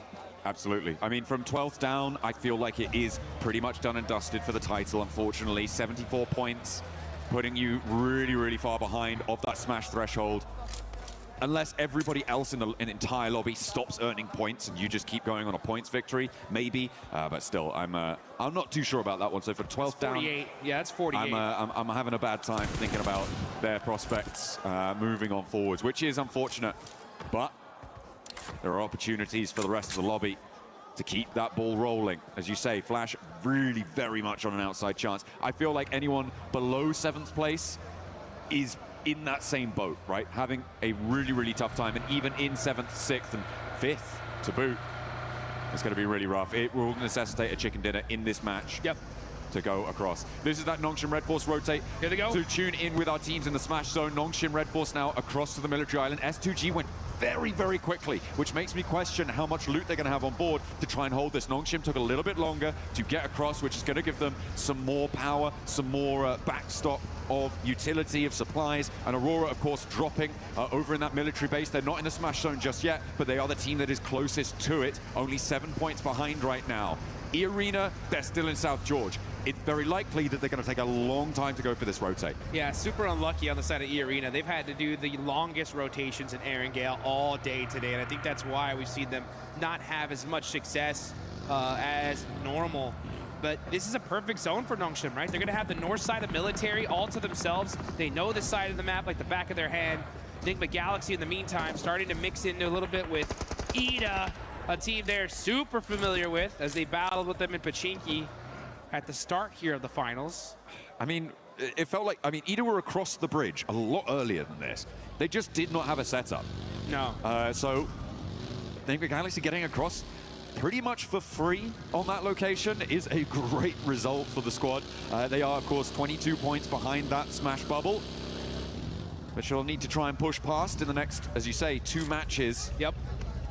To break on in there. And now Ulf could potentially try and roll across the bridge, but they are going to roll into a much harder stopping block, I imagine, given that Ida have now kind of solidified out to the west side of that exit, and Enigma Galaxy hold the compound to the east side of the bridge. Interested to see the kind of plays we're going to see from these teams, especially in that lower part of the leaderboards, because, you know, they want to still win this. It's still possible, but what kind of different play styles are we going to see? Like, even GodLike with 74 points, to make it possible, they need a 25-point game here and in the next one. So they'd have to go and just eliminate everybody, right? So I would want to see aggression no matter what from them. Team Flash with 92 points, right? They're going to be hunting down that 122. That's 30 points in the next 2 games. So 15 and 15, much more manageable, right? At the same time, that's a chicken dinner with 5 eliminations, so it's not going to come easy. Hey, we're just going to see. Sure. We're just going to have to see what happens in this game, because right now 4 Thrives with their opportunity crashing into S2G with theirs as well. 1 step closer to the smash zone. 4 Thrives denied there as S2G put their first point on the board after gaining that smash point in that last game and holding this south edge. I mean, they're feeling all right. They're feeling all right. We're still waiting for Zone 2 to really decide where it's going to go. Yeah. I have this sort of bubbling feeling in my stomach, Jukes. And it is, what if we get a really hard north shift and we go back to the mainland? Ooh, it's so unlikely, and it's not even really worth bringing up. But I just have that little feeling. I'm like, oh, what? Oh. Back of my neck is prickling. My spidey senses. The John Allen tingle. That's right. Is in effect here, folks. If we see that northern shift, oh boy, will this be one heck of a party here. Fortunate for 4 Thrives, they're on that most southern part of military, just thinking they can kind of get some of that loot. S2G finding one of their players isolated, and that's IQ gone, just like that. Only player out of the lobby so far. Looking on over, there's still a lot of teams that are in the blue zone still. I mean, we got E-Arena still in South George, so they're gonna be pushing in super late. Tianba's up there, GodLike's up there, Aura are still just crossing. Yes, Naya. So a lot of teams going to be very, very late on this rotate. Little family outing for Vitality. Pop into the hovercraft, luggage in the boot. Getting that fuel back on board. Minimal vehicles, though. Makes this south side for them a lot more difficult to navigate. I'm not too happy with the amount of mobility that they're going to have. They do need to potentially try and find some vehicles or steal some from another team, as our circle will be coming in fairly soon. Yeah, for Vitality, might be a foot-based approach for the future if that hovercraft draws the fire like we see it. The circle shifts out west, and it does keep a lot of that military island in. It's got to push Al-Ula away from Novo, and the teams on the east bridge potentially going to have a little bit of a hurry up, but Al-Ula have that outpost over to the west. The east bridge, it's going to be a fairly easy disagreement to settle, I imagine, for Flash and Orangutan. Not for either of the 2 teams, but it should be a fairly simple solution for whichever team comes out on top. At the moment, looks like Orangutan might have the better end of the stick because the res does need to come through. Res needs to happen. Unfortunate for Al-Ula, they can't catch a break. You know they wanted that observatory position so bad. But they're at the bottom of the leaderboard. It's going to have to do it the hard way. Still on the north side of this island, we got OG battling it out with Team Flash. 2 teams pretty down on the leaderboards. Trying to soak up some points here, get some extra placements. Again, you know, Team Flash have a possibility to make a run of it. They need 15 points in this one and the next one to reach that smash zone, to try and smash in that final match. That's if we even get there. We could end this game here and now, folks. But you know what? Before it ends, you guys got to get in the game and get one of those Naruto Uzumaki skins right there. We got the Ninetales Fury's AUG still available. Get it while you still can. Aurora, though, at 4th Thrive. This is a huge fight. They are battling it out over by these playing fields. Zol's going to have the angle there on T24. Throws the Molotov on him. He's going to have to move. The nade goes out to Zol. Picks him off a little bit. And now it's a battle. The util, he touched the molly. Oh. He touched it with the tiptoe and gets knocked. Another huge mistake here out of 4 Thrives. Hey, 4 Thrives had so much momentum, but the pendulum swings back the other way, and Aurora now are another step closer. They put a second elimination point on the board. They are drawing inexorably towards that 122 metric. Now 5 points for them left to try and claim, to join for a potential smash in Miramar if we get that far, because remember, 3 teams can still win it. And we've seen 2 chicken dinners on Millie Circles coming from Nongshim, who have a 2-2 split on the north side of the island right now. Furia may look to try and challenge the northern point of this. And are Nongshim going to look to regroup over towards the northwest side of Millie? They will have to, at some point, decide which outpost they want to commit to. It may need another circle for them to do so. Yeah, they're in a really great spot right now. The problem is that everyone's going to want it. And they are completely surrounded by squads. And I guarantee you, the second a team realizes Nongshim where they're at, they're going to full commit to them for sure to try and stop them. E-Arena, meanwhile, going to be coming in through the zone on the north side. Where's the shift going to go? If it goes to the bridge, oh, this is going to be straight chaotic. It's going to go. It's going to go a little bit close to the bridge. Now Nongshim need to regroup. For my money, I think that southwest side might just be a little bit better for them. They're right next to Ida there. Fury are going to charge on in over the hills. E-Arena have yet to get across the zone as well to get towards that military island crossing. GodLike are going to contest them on it. This could be the make or break moment for E-Arena. If they can get across, they've got the backline of that coast to keep them a little bit safer, but they have to get there first and challenge off Ulf. Maybe Nigma Galaxy will join in that fray, but they have to get across. Yeah, they're going to have to get across, and it's going to be a tough one right now. I mean, there is so many different teams crowding these bridges, and on both sides, on the eastern and western bridge. You can see Nongshim, though, they got those sandbags. They're going to be holding this hill. This is a great spot in this circle. They're going to have so many different sight lines. They can rotate away from it if necessary. They just got to watch out for the crash.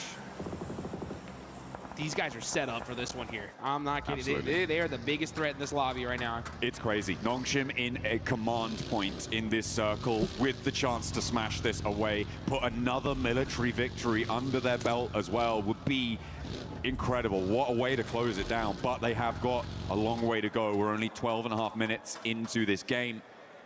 And there's going to be at least 15 more of them ticking away every second. A drop of sweat beading on their foreheads of one of our players. There's GodLike keeping an eye on E-Arena. Oh, it looks like we did get a huge knock. That's XZY. Okay, that's resible. Yeah, that is resible, so you should be able to get safe. Yeah, okay, so Nongshim gonna keep their player up here. Okay. Remember, they don't know who it is until it's flushed, so they still don't have a clue it's Nongshim just yet. We'll be able to get that healing done. Unlikely that there's any full crashes onto this Nongshim position, given that the direction of crash would need to come from the north side at the moment, and Furia, Alola, generally not going to have the greatest of times getting across whilst each other are still there, not to mention Nigma Galaxy pushing in from that north side as well. So I feel like for the next circle 2, maybe, Nongshim Red Force going to be very, very safe and secure in this position in a central spot. I'm also looking at S2G on the southwest side. No one really contesting them. Of course, you do still have Falak from 4 Thrives, the last player to stay alive, who could potentially find a backstop position, find an off angle, a cheeky little snake in the grass play. But for S2G on the southwest side, I think they have a good run up as well once everybody else crunches in. Yeah, there's so many teams here. I mean, S2G, Nongshim Red Force, they're going to have some big dominant positions and could win this game and end the tournament here and now. The question is how are they going to handle these fights? Do they take some of the fights early on like they normally would? Maybe not, because it's going to give away their position and a lot of attention is going to be laser focused on them. A southern shift happens. S2G have the high ground. Now, this is really important. Sure, S2G have that high ground. This is really good for them, but Nongshim's decisions in the next minute or 2 are going to be pretty make or break. The teams on the northeast side will have to figure out who's going to take a crack at it. I feel like Nongshim can kind of stay here for a little bit longer, but they have to be able to hold out as the crossing on the bridge starts to unfold. We've got 4 teams behind the queue, and actually E-Arena are sweeping in to try and play in behind this. They think, oh, surely the eastern bridge is going to be empty. Think again. Nope, there are a whole bunch of teams holding on this eastern bridge. There's like a bunch of squads, and IGL's had the same idea. And this is stage 4. The blue zone is really going to start chunking them here. They cannot afford to be holding here for so long. And for Team Flash, this is their chance to disrupt E-Arena. A real big chance. E-Arena have stumbled at every block since that first match that saw them into the smash zone. And they are being denied access. So many players sit in front of them. You've even got Eagle behind in Milta for Tianba to try and make that one happen. So a really, really desperate scenario now for E-Arena, whilst the 2 teams that sit with them in the smash zone are laughing, and there goes Schweppes. There goes Schweppes. Unresable now, stage 4. And now WizGod is going to be looking to get that thirst. soak up them points. They know it's the arena here. Oh, the pan shot. Okay. Woo! He said, okay, let me go ahead and get back to this side. Mormon desperate at this point. Just going to be full sending it across this bridge to try and survive. The blue zone chunking them down. And the crowd, you can hear them chanting. I can hear the S2G chants already. They know this looks really good, but can they finish it out? God, this east side concluding, and we didn't really catch it on camera, but Furia went up towards Enigma Galaxy to take that fight on the northern side. They were able to take a player down and not lose any themselves, but again, that leaves no challengers from the east towards that Nongshim high ground position in those sandbag spots. Everybody from the east side is going to be coming into this zone raggedy, run through, as the arena do manage to get across the bridge, but at the cost of Schweppes. Yeah, at the cost of Schweppes and a whole bunch of utility as well. They're going to be going through almost all their meds here just to try and survive. And then they're going to have to get lucky into this circle. They're going to have to hope to catch a third party, something. If they do get that third party, though, and win that fight, this could be dangerous. Let's see how this works out, though, as now we're going to look at Furia getting mighty close to T-Flash. That nade just a little bit too far from Bose. Flalak's still going. He's taking shots over on the northwest side, over at GodLike. Don't think he's going to manage to push through with complete ease, but it's a good start. As the blue zone at his back, Bose for Team Flash. Remember, they were the team that was holding out that east bridge. They alleviated that pressure, and now they might try and turn their attention to our table toppers, Nongshim Red Force, in their bunker spot. It is really dicey for everybody on this east side. They have to push past such a difficult, impregnable position.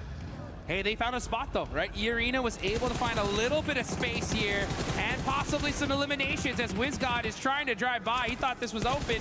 No, it's not. WizGod almost on fire, somehow still alive. What? And now getting taken out by Alula. All right, okay. Well, that was a crazy dash out of the open through the melee position. A team that we haven't talked about in a while is Aurora, who sit as a blocker to Alula. And remember, they are a team chasing towards that smash zone. And they find a spot on towards Mormon as well and knock over to E-Arena. And they are now down another player. Vitality pick up that flush. So Aurora denied the point, which could be pretty crucial if they do not make it into the smash zone here. But with Aurora in the buildings on the south side of this zone, as it pushes, by the way, away from Nongshim. Yeah. That could be devastating for Aurora if they don't make it all the way. Aurora looking dangerous, though. They're actually going to be fighting out with E-Arena. That's a big one, a big fight about to take off as they're waiting for this next circle. This is still stage 5, but military zones are just so dangerous. Aurora are going to have this beautiful compound for now, so they don't have to move. Right now, they're just keeping eyes on Alula, trying to get a few more eliminations. They know they're that close. Only 5 points away now from that smash zone. Goodness me, I feel like the most important decision here is Nongshim's rotate. The question is when. What do you need to have in place before you go for it? And I feel like this is one of them. Clearing out the back, Team Flash, as soon as they roll out, they're going to get hounded down. So the ability to clear that out is brilliant. But then where do you go from there? Maybe you try and crash towards the arena. But we'll see what they can find in the fight with Flash as they roll up for a second rundown. So easy goes low, but he's still got a little bit more bite behind him. Woo! And he snaps back. Flash do go down, and no knock sent, but here come Enigma Galaxy. They're straight into the fight. A 1-2 go down. There they go. What on earth was that? Enigma Galaxy with the targeted, surgical, precision strike. Take down the table toppers. Nongshim denied. Out of here. Enigma Galaxy heard that fight. They knew who was on top of the hill, and they say, you know what? We want a piece of that, baby. And they got the whole thing. Nongshim Red Force are out. S2G, E-Arena still alive. As Enigma Galaxy in just one fell swoop could have saved this tournament, and we could see another match. My goodness me, but S2G with that opportunity now on the southwest side of the circle. Have to get a little bit closer to it. They've still got the madman Falak to deal with, though, in the foothills of their position. And Lost is rolling up to it. There's a nade cooking, so have to be careful. Feel like they should know there's someone in the shack. They should know. As the nades are flying, GodLike are launching forwards. Kamikaze will certainly know about it now. GodLike want to challenge on this hillside. The southwest side getting hotter and hotter. Oh, okay, it's the Lone Ranger. Yeah! On horseback, charging into battle. Yeah! Falak on the move. 1 horsepower, man. He's on the move. Can he survive? He hops. Jumps out for a little bit longer and survives. Hey, he's got that big iron on his hip. He's ready for the fight. GodLike try and take it down. You're going to have to do better than that. One more under the belt for Falak, but he goes down to a long-range third party, and the circle goes south too. Over to S2G. For Turkey, they have the shot. They have the inside track. It is about conversion now. And the whole lobby needs to understand who is the greatest threat in this lobby. It's S2G. They're alive. They have the high ground. They have the ammunition. They could end this tournament right here, right now. A lot of fights happening on the other side of things, though, and that's going to be chaotic on the side that S2G are starting to spread their wings. They're taking so much real estate in this circle, looking to get the chicken. They could make it up to first place overall, and down go Arena, so now guaranteed the only team to make it across, to be in with a chance, with a smash victory on this game, on this final angle, is S2G. But Aurora could change that tune. They are 2 points away from the smash zone. One more team goes down, they are in, and on the north side, it makes it happen. Aurora will join the top 3 in the smash zone if we go to another match. Oh, and you can see Zol, he knows it. He knows exactly where this S2G squad is. He spotted them.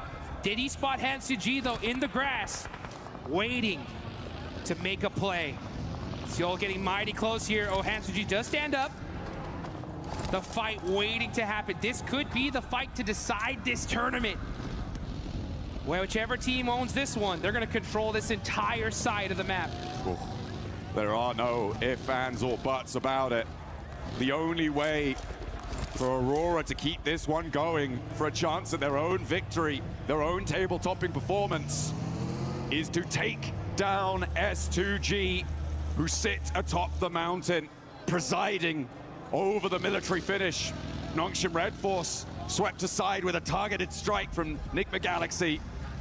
Arena struggling, clawing their way towards the circle, finally fell apart at the seams and could not go the distance, but S2G have their chance. They've got it. You can see Kamikaze spreading out, rocking a 3-1 split on the side of S2G. Team Vitality, another squad that could be dangerous. They're focusing on the wrong team, though. They're looking towards Aurora. All of their efforts need to be going towards S2G. If Vitality fight Aurora, that's a perfect opportunity for S2G to third-party this and take this tournament. But I mean, where do Vitality go? Where do they go to try and make the most of this match, right? It is towards Aurora. You can't sweep West. Furious still have some snakes in the grass, and Kamikaze's reinforcing that position. I feel like Vitality might just be giving this one over to S2G. You got to realize, Vitality, it's either go anywhere else or go home right now. If they battle this out, it's going to give S2G a massive advantage here in this game, as these are the 2 squads with a full team still alive in this tournament.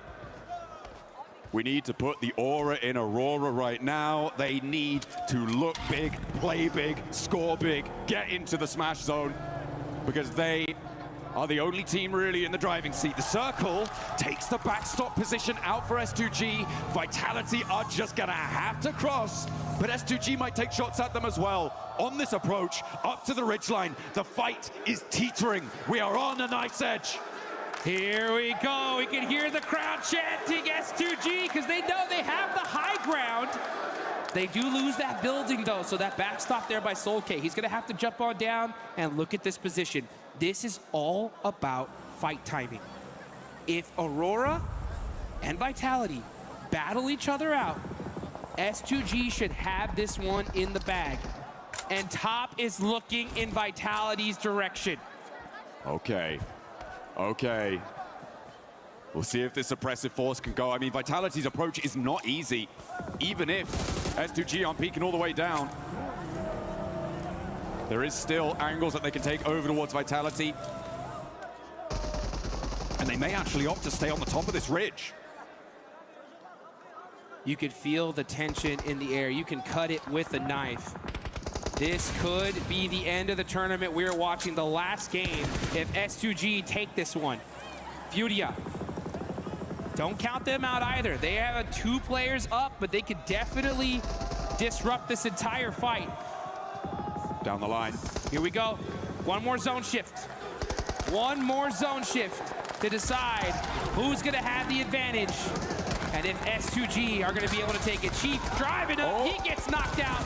Now it's only Ayala left for Furia. There was also a knockover towards a Vitality player coming through from Aurora, who are pushing up to the ridge, but leaving Top out to deal with Vitality's position. It's so suppressed. Oh, the links coming into play, and there's a knockover towards Top. S2G find the backline. That's not going to be resable. 3 players now for Aurora, with their chance to take it all away, but S2G, with only 2 elims, they don't need any more than that. All they need is the win, and with 3 teams beneath them. Oh, look how important Aurora think this res is. Top desperately calling for assistance. It's needed, and Kamikaze rolls out to try and suppress it, but no, lost back behind the tree.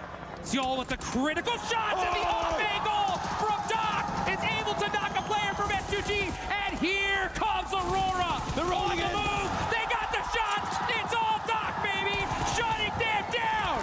Kamikaze now, the last player for S2G. It's still doable. It can still be done, but it would need a miracle.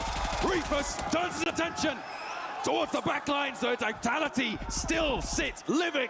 4 players alive, all rezzed up. They might be the ones to take it all. It's Kamikaze versus the world. If he somehow takes this, it's game over. Ayala by himself. Reefus dominating this lobby, and Vitality's in trouble. A Kamikaze in the center of the circle with the assistance from Ayala could suppress that position from Aurora. If they get Seoul back up, that does change the tune. And Kamikaze has the broadside. Reefus goes low but stays alive. And down go S2G. Aurora keep it going. We are going to Miramar. We are going to the desert, and we only knew that in the last second. That one was way too close for comfort. And S2G, you can see the look on their faces, the devastation. It could have been over right then, right there. They had that game in the palm. That means losing 1 player here, 1 player there, trading off for things that they weren't quite expecting. But we do know that once Ulf gets towards an endgame as a 4-man, they look fine. They look really good, but it's getting there, which has been the difficulty for them. Aura Sleepy currently is doing an incredible amount of work for the squad today, looking fantastic. But we have seen them to lose that Arundel earlier on, where it felt like a sure thing. Tiamba was just showing up in a big way. They were indeed. It was great to see the rise back to form for Tiamba. The topsy-turvy road for Enigma Galaxy as well. A lot of squads, a lot of narrative, things that we'll be picking into as this develops. So get in store for it. We're about to go live with this one. Miramar Game 5 here at PMWC at EWC 26. Looking to crown another new champion, another new organization to fly the banner high, and our next 4 kings of PUBG Mobile here on the grand stage, live from Paris, France. Penultimate match here. It's going to take an ultimate game for some of these guys to get it done. 4 teams vying for control right now. Other teams looking to break in that 122 points barrier to potentially take it all home on that final match. We're looking at Furia, Tiamba, 4 Thrives, Enigma Galaxy to make that jump. But there are 4 teams that could stop it right here, right now. Going into map number 5, Nongshim stopping out short over towards Ruins as per usual. Nice playing path for them. They can get looted very, very quickly and move into that circle when it pops. We've not seen a lot of Western circles, and Nongshim's been able to play a lot of these like Southeast, East circles fairly well, despite starting in Ruins, which is, I think, the most impressive thing about them. Tiamba out down towards Impala. And S2G will have to go for the full reset. And like you say, you kind of want the men in black mind wipe right now, don't you really, from the coaches? Yeah, the neuralizer. Wipe that off. Glad to see this though, mate. Yeah, a bit more normality instantly into this one in terms of the circle. We've had some pretty wacky circles at times, made it a bit uncomfortable for a few of the squads, a few of the games. It's going into our first of the two Miramars, potentially two, that is. Glad this is a more consistent start to open us up. Yeah, we're around El Azahar, Hacienda del Patron. Kind of don't want to center up too much around here because we're heading over towards those horrible dead fields. Always a bit uncomfortable to play. You got Death Valley down towards Ricardo way. La Bandita is going to create a little bit of a funnel for our teams playing Los Leones, Paraíso, as well as Impala. Press 2G, straight shot towards the center available for them here. I think they're fine playing from truck stop. Nongshim Red Force, a little bit more of a journey, but can wrap on that north side. And again, jumping into this one, got to get a move on. Just like Naruto Uzumaki. Just straight running across that water. But we want to bring some heat to the equation, some fire, with the Ninetales Fury Org skin as well as the Naruto Uzumaki set. Plenty to win in game, plenty to grab. Make sure you do join in. But join us now as we head back into the game. Yeah, that'll always be there waiting for you whilst the event's ongoing. To take advantage of it, but like Blank said, we'll stick with the present for now and see what we get out of this. Obviously, early doors into it initially. No over-aggression necessary from the teams, not worth the risk due to the damage it could do back upon you. So it will be a fairly safe opening few minutes here of looting for a decent majority of our squads. Bit of a split there from OG early with a 3-1 setup. Aru further back. Ooh, and this has actually resulted in a bit of commotion as well. More high octane than potentially our first four. Mass Power comes in with the opening elimination as GodLike do get line of sight down onto OG. Yeah, good shots from S Power again. He has really made a name for himself here. Very well known within his own region, but now on a global stage. Known to be able to tango with the best of them. Incredible clutches throughout the entirety of the tournament for S Power. Really just hope to see more of him in the future, honestly. This has been a wonderful event for him. Alongside with the rest of the squad supporting him wonderfully. Ulf getting nice and central on this one too. Just underneath Hacienda. Still a lot of teams yet to move in just yet though. Aurora getting the full loot on. You can see them on our screens right now. Still looking for some supplies. Mini 14 switched out there for the M16. An odd setup, but let's see what he picks up.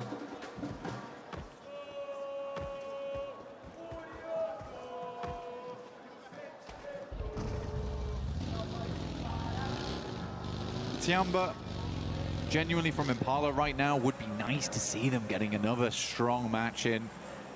Already shown they can do it. And with how tight those rankings are towards the top, I mean, just look at 8th through 5th. You're looking at 103 to 105. That's a big jump up in prize pool as well. And it may all end here on this match, so you can really switch things up very, very quickly. I think for Tiamba, getting a top 5 in this event would be a really, really good result for them. A bit hard to jump up over towards that top 4 with E-Arena on 123. I think that does bear mentioning, though, of E-Arena 123, because remember the first match on Rondo, they hit 122. Yeah. Over the next few matches, they have earned a single point. And this is what Smash Ruling does to you, man. Because you are so focused on getting that chicken dinner, so focused on hitting that smash that you forget that this might just go all the way through to the 6th match. And then Nongshim just takes it off the back of the tiebreaker between them and Aurora. Now that is the double-edged sword to it. You're scared to play it out like a regular game due to the fear of having it slip through your fingertips and not getting that instantaneous win.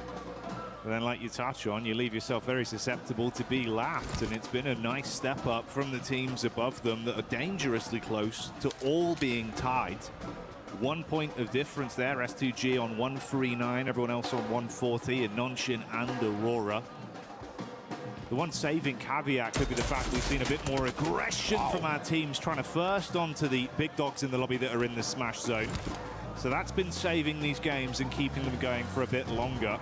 Cheeky peek there. Shots on target, but goes both ways. Bit of damage back over onto Ulf, and the 4-5s boys do start to turn tail. Lovely pickup from Huzaifa there. He had his eyes over towards that concrete there, understood that that's a potential position a team could be playing in, instantly rebuffs the shots, and because of that, Falak stays up. Because in that position, I'm pretty sure he drops off the vehicle, he gets insta-flushed. So that does keep 4-5s as a 4-man, which they need, because they're right on 105 points.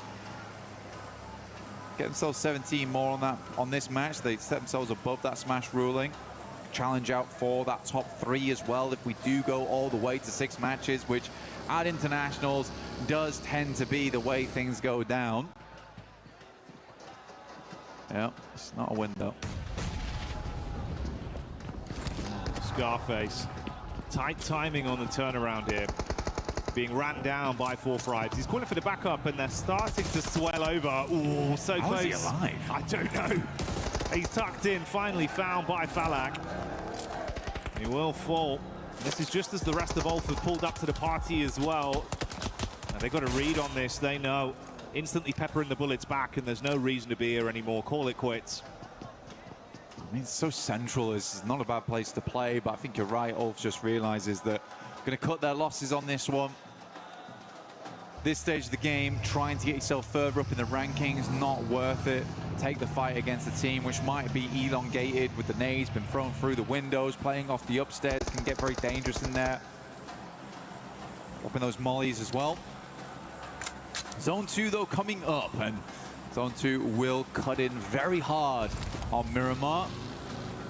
Plenty of fun areas this could head over towards on some hard shifts, can head over towards the high ground now. That's a highway over towards those fielded areas on the north side. Torre Armada, Cruz de Valle, water treatment also in place, so a lot of elevation as well as very, very shallow spots of the map. So quite a bit of fun here to work with going forward. Loot crate does drop down. This is very good for Nongshim Red Force as well, because as they've noticed with this circle going over towards the north side, they can cut in across Oasis, moving over towards Torre Armada. Enigma Galaxy will be the first team to grab this spot though, coming in from El Pozo. But yeah, I think that Nongshim Red Force cuts out the majority of the queue on this.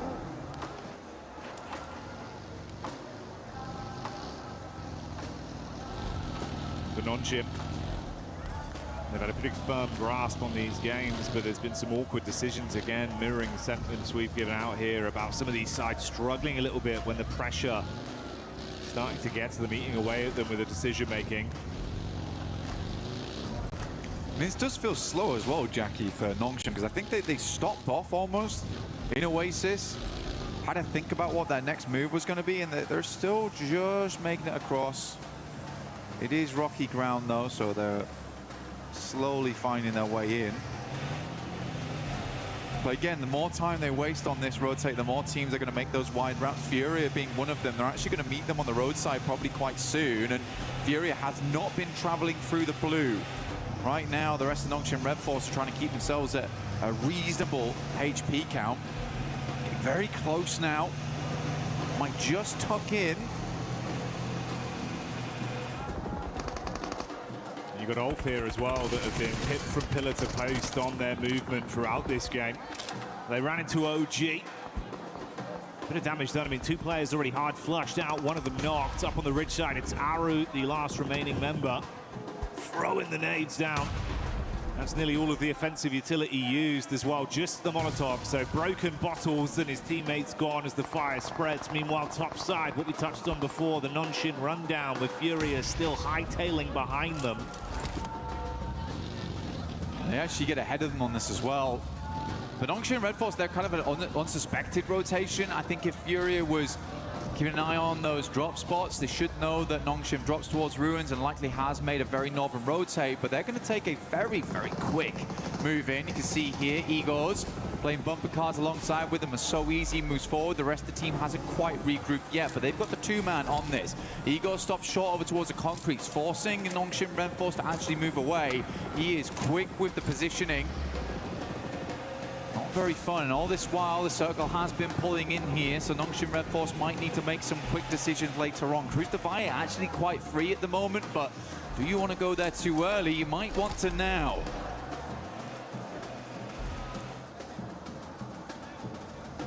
I think the Galaxy on screen now with a wrap round from Alula.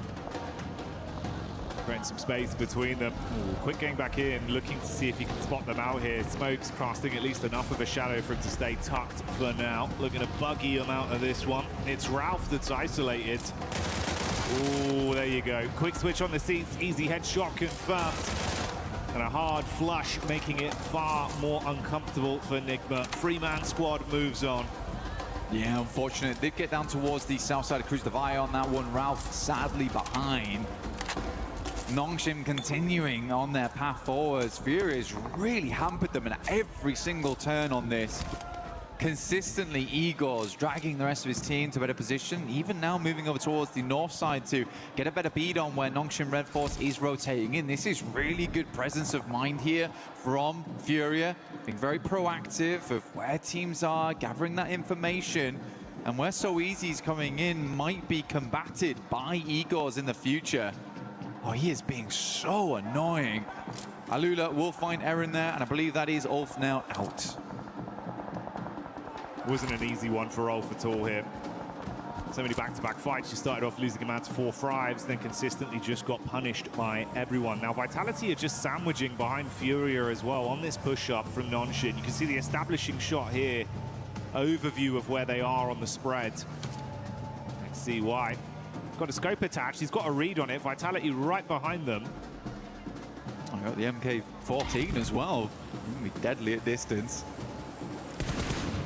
Ayala spots Vitality, having a peek over. Just trying to figure out what's going on here. Tizzy stayed behind for Nongshim Red Force, ensuring that there wasn't going to be any cheeky rotates over the north side. He's going to get a Rune Awakening pretty soon, because Aura is making their way in, so we'll be able to pass that information across. And honestly, for Nongshim Red Force, they might want to swing further down on this and give up position to Furia. Maybe play over towards the ridge side of the road. Does expose some sightlines from Flash, but it is getting really cramped up over towards this northeast side for Nongshim. Furia consistently stealing away those positions. Now Tizzy gets that information now and will move. Knows you're being chased. Sky jumps out instantly, looking to see if he can get boots on the ground and deal some damage. Rest of the squad still continue to maintain a safe distance behind Tizzy on the follow-up. XZY has turned his attention back round towards that angle to provide support. Oh, bumpy pathway in the buggy, but Tizzy's still going. That's nice. Gets over the ridge. Very smooth. Yeah, good shots from XZY as well to back them off. I mean, takes a little bit of damage, but provided enough support there. Circle heads over towards the west. Alula actually have quite a decent compound here on this one. Nick McGalaxy can play out from the south side of Cruz Devaya. Jiggle, quite an aggressive scout, I would say, over towards Vitality as well as Furia. Doesn't die for it. Milu, shot by Vitality. We're getting those shots in. Very quiet game so far, other than Ulf as well as OG going down.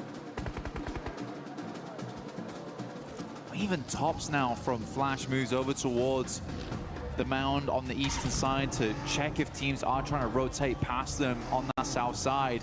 So this is like it's very different to a lot of the other games we've seen. Nobody's taking any chances. Everyone's trying to garner as much information as possible on these rotates. Yeah, it's far more tempered with the plays that are being made. You can see how much quicker teams are to set themselves up when they realize there's a VIP team, one of those squads that are within the smash zone, to attempt to set up to make it uncomfortable for their entryway.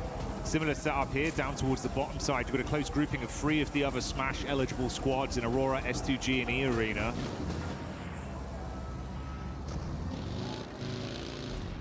Aurora late to this one. They stayed in Chumacera for a long, long time, and sort of fair enough to them because this went very northeast on the circle. There has been areas they've found to play, and E Arena taking this 2-2 split right now. Have to evacuate this compound. Tony K will take shots over towards Doc, who makes it out of there. Gets over towards a little bit of high ground, a little bit of elevation to work with. Actually a playable spot. I mean, he's threaded the needle on that one. The rest of the team can move in. It pays dividends, but it felt a bit risky initially when I saw the peak over the top of the roof. I was thinking if Doc goes down here, it could have been hellish. The rest of the squad now confident to join him on the push-up. Wow. Hamza G making the plays that we know he can deliver on. That's S2G getting the long-range shot off with a nice knock. Getting a tasty adjustment over. And E-Arena, if they can follow up onto the three-man squad, there could be a bit of a punishment play coming over. You got Joker off into the distance. S2G still getting a read on this. These three squads were so close to each other that nothing will get past them. Aurora, yeah, losing one player here, not ideal. Makes a chance at a chicken dinner here in match 5, slightly more difficult. With Alula still controlling center zone. Tiamba, again, went up to down towards 6th as 4 thrives. Able to grab another point here. Nongshim need to move though. So Easy's actually outside in the blue at the moment. Taking a fair bit of damage off the back of this one. And they're really racking their brains of where do they want to go, how do they want to play. I mean, he's still out there. Come on, man. Get in. I don't know what he's trying to say. I think he's waiting for Tops to get off the angle or something. I'm not sure.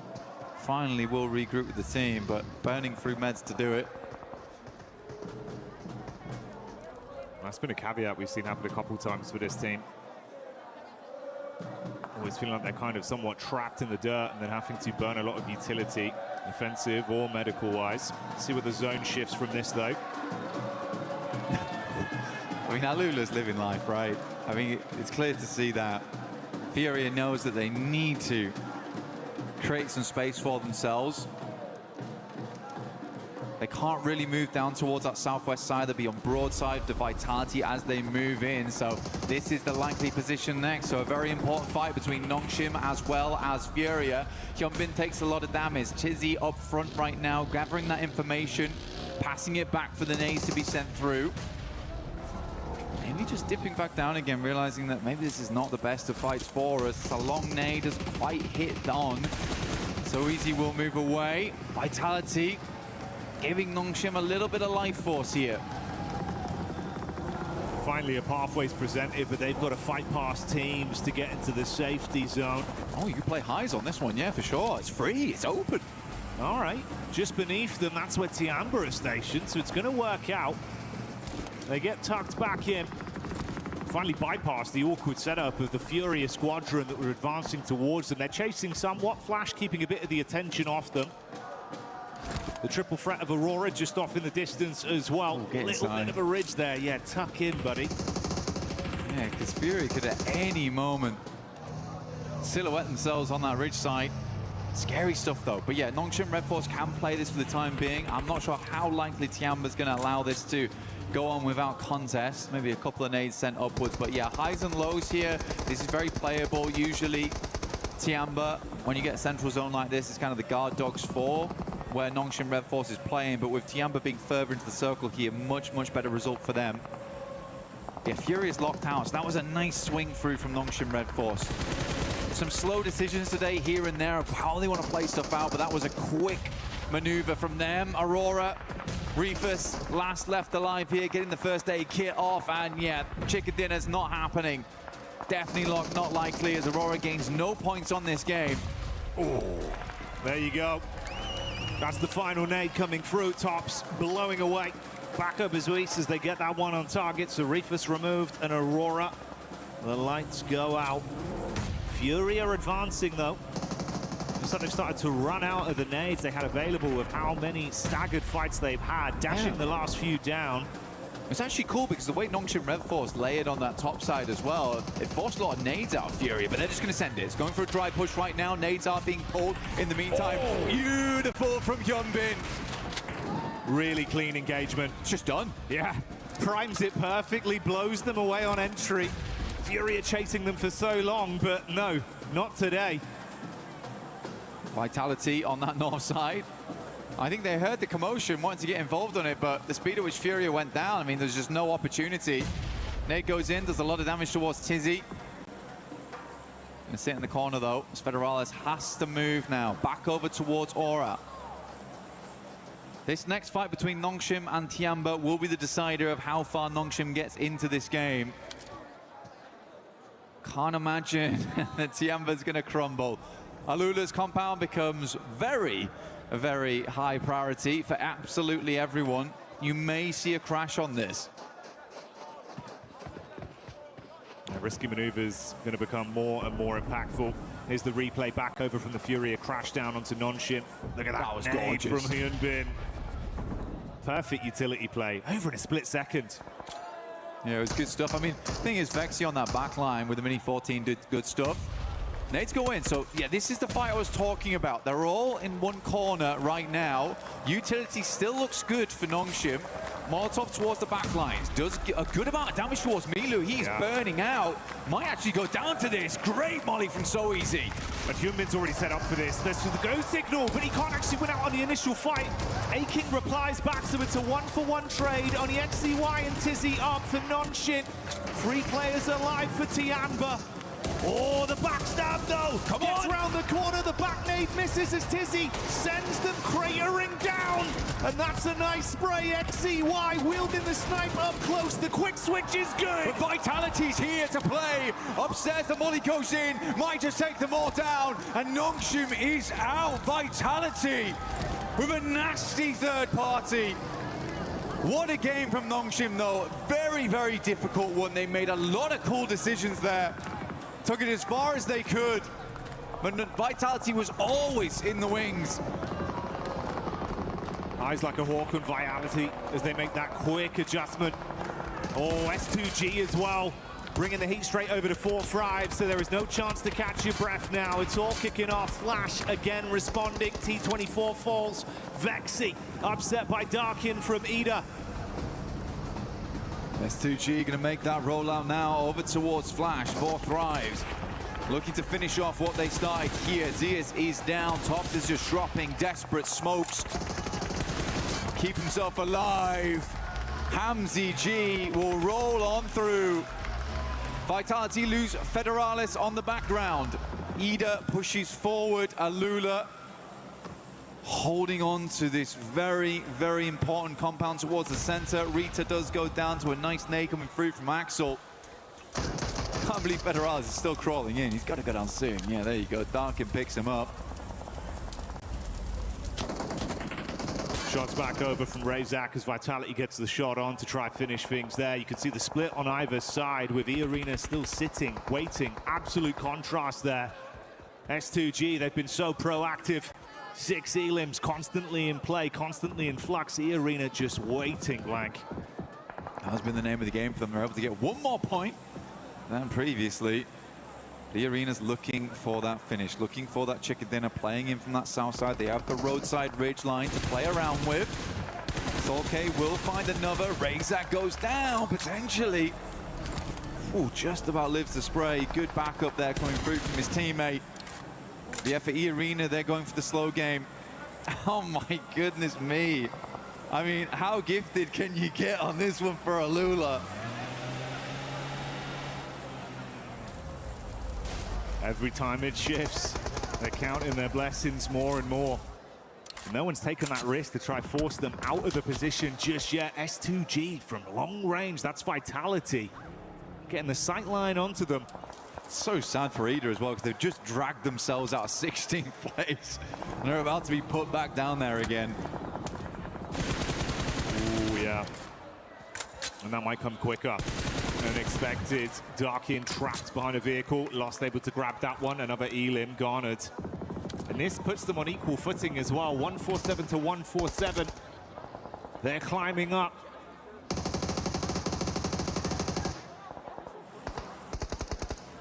Emre takes the knock there. Should be Ida just down now. As Alula gets set up towards that central side to hold off all these teams. E-Arena will clean up the rest over towards the northwest. Swain still up and kicking for Ida though. Desperately trying to stay in 15th. Very unlikely. See how far you can go though on this one. S2G eyeing up that compound. Looking to redeem themselves after that last game. There's certainly a chance here. Up to 8 eliminations on the match. Lost with a reposition. P90 in the hands. It's Mormon that sprays back over to get the final knock onto Ida. They're out now. The squad's being thinned as Hora also take a deathly blow back over. Iarina finally getting some shots on the nade. Good dash. Oh, mate. S2G. They thought they had that one right on target, but it barely misses. Dude, 2 out of the 3 teams at the end here could smash right here, right now. For Alula, they have a fantastic position to finish this one out. But the likelihood of this ending in this game, Jackie, very, very high. They fought Never so mind. hard, man. The zone moving in again. Alula just waiting, confident. S2G on the back line still. Yeah. I mean, the vehicle's still in play, Blank. I mean, they've just popped all the tires on that buggy, understanding that it's better to have it with no tires than one and dragging as they move it in. It's going to be slow, sure, but maybe better than nothing down the hillside. Vitality desperately hanging on by a thread at this end game. We're getting down towards stage 9. It's going to pull all these players inwards more. Iarina desperately living on the sidelines. Goodness me, both teams with a white knuckle grip on this game, holding on for that win, for that victory here at PMWC. Okay, 1 vehicle, 2 vehicles in play right now for them that look decent. Smokes are starting to be sent out from either side, both S2G as well as Iarina. We'll be breaking down the gates of Alula soon. Hamzy G attempts to get into the vehicle. Solke is going to swing wide on this one. The quick repairs have paid off. Nade still being thrown over. Slight shift down. Iarina running through their line of smokes with their own cars on the move. They got a good sightline blocked off with the smokes they put down, but this has drawn their crosshairs off S2G, but the same will not be said for that squad. Their eyes light up. Bullet shot out downrange, keep the punishment on. Meanwhile, in the midst of all this, Yasha peeks back over. Good work done. 1 player hard flushed out for Iarina. Neither team wants to make the play. Kamikaze is trying to get in. Hamzy G up front, doesn't go very low. Oh. He goes, what happened? He's bounced off the geometry and gone flying up in the sky, but their dreams might be dashed back down to reality as Hamzy G hits the deck. Punishment play onto Alula.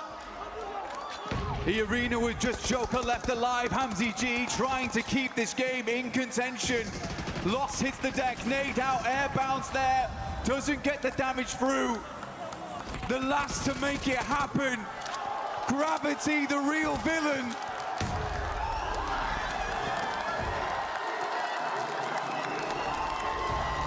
What a game. What a finish. For Alula, the arbiters right there at the end, between tournament-ending teams still being in play. Magnetized onto that compound, orbited by 2 victors. What a disappointing finish for both S2G and Iarina, not in the sense of disappointing in the gameplay, but just disappointing for them. The circle just was not having it, Jackie. No given, no blessings. Had to fight for absolutely everything. And even when they took the risk, something went wrong. Sent up flying into the stratosphere, buds, and it's gonna get you a gut-wrenching feeling. Oh, dear me. Dear me. Great tracking, though, from Alula. Give him that. Weird angle, but ready for it instantly. One more game, then. One more game. Finish on the last. Will we get a smash on that last game? There's a lot of teams in contention for it. It still could be that 4th place squad that wins it all, that takes it all. Nongshim Red Force counting their lucky stars that they were able to still do good in that game, because S2G is catching them up off the back of that one. Iarina was also able to put up good points, getting up towards 3rd place. But at least S2G's put themselves in a position now where they could still win off points alone if they have another good match here. Playing a blinder right up until the end. But my God, unexpected twist on that one. Didn't know Arrow was that winning coach transitioning from that player role. It would be a beautiful story, but Arena have given us cause for pause when we think about their potential to take home those chicken dinners. They have had the highest scoring chicken dinner of any team pretty much ever at this level of PUBG Mobile, but it has not been seen for a while. Maybe the pressure will be able to turn things around for them. At the moment, I'm seeing Aurora pretty close to Flash, though, on the hot drop, potentially in the south. Well, speaking of the south, that's where we're headed. The zone going all the way down south. Teams are going to have to get looted up and get moving. It's Reefus with the Winchester. No way he starts this off like this. Oh, mighty close. Team Flash getting away with that. Uh-oh. Nice return fire there from Win. Just say, hey, calm down with that Winchester, buddy. All right? You better wait till end game to get that going. All right. I do love the Winchester. There's more damage coming on, and this is, again, Aurora harrying the retreat here for Team Flash. Team Flash, who have managed to find some late in the day points to send them up the tables. Trying to compete with that middle pack. They are right in and amongst it in the thick of that 5th through 10th through 11th, actually, melee in the middle to try and jump up on the prize pool. Tens of thousands of dollars on the line if you can do it. Absolutely. It's the prize pool jumps significantly every single placement. And I'll tell you one thing you guys got to do for the final time. Get in the game, get into that lucky spin, and drop one of those exclusive 2026 PMWC tournament sets. Oh, yeah. Get them before they're gone. And looking at these leaderboards, top 4, looking pretty much as a lock at this point, right? I mean, we're going to see these top 4 in that range, right? Yeah. The difference is just where are they going to end up. Just a reminder, folks, this is a $3 million prize pool in this tournament total. $1.7 million about to be given away in just a few minutes. First place, $500,000. Second place, $250,000. Third, $150,000. And fourth, $120,000. So all 4 of these teams are going away with a whole bunch of cash, but there's a whole lot more at the tippy top. The chicken dinner to these 4 teams is worth $375,000. That's right. That is the right price to put in your best effort to make it work. And nobody wants to step a foot out of line. It needs to come through, and they need it now. GodLike, they're taking a turn around Impala, but Tianba a little bit ahead of the curve. And down they go, finding that first elim. First blood has been drawn.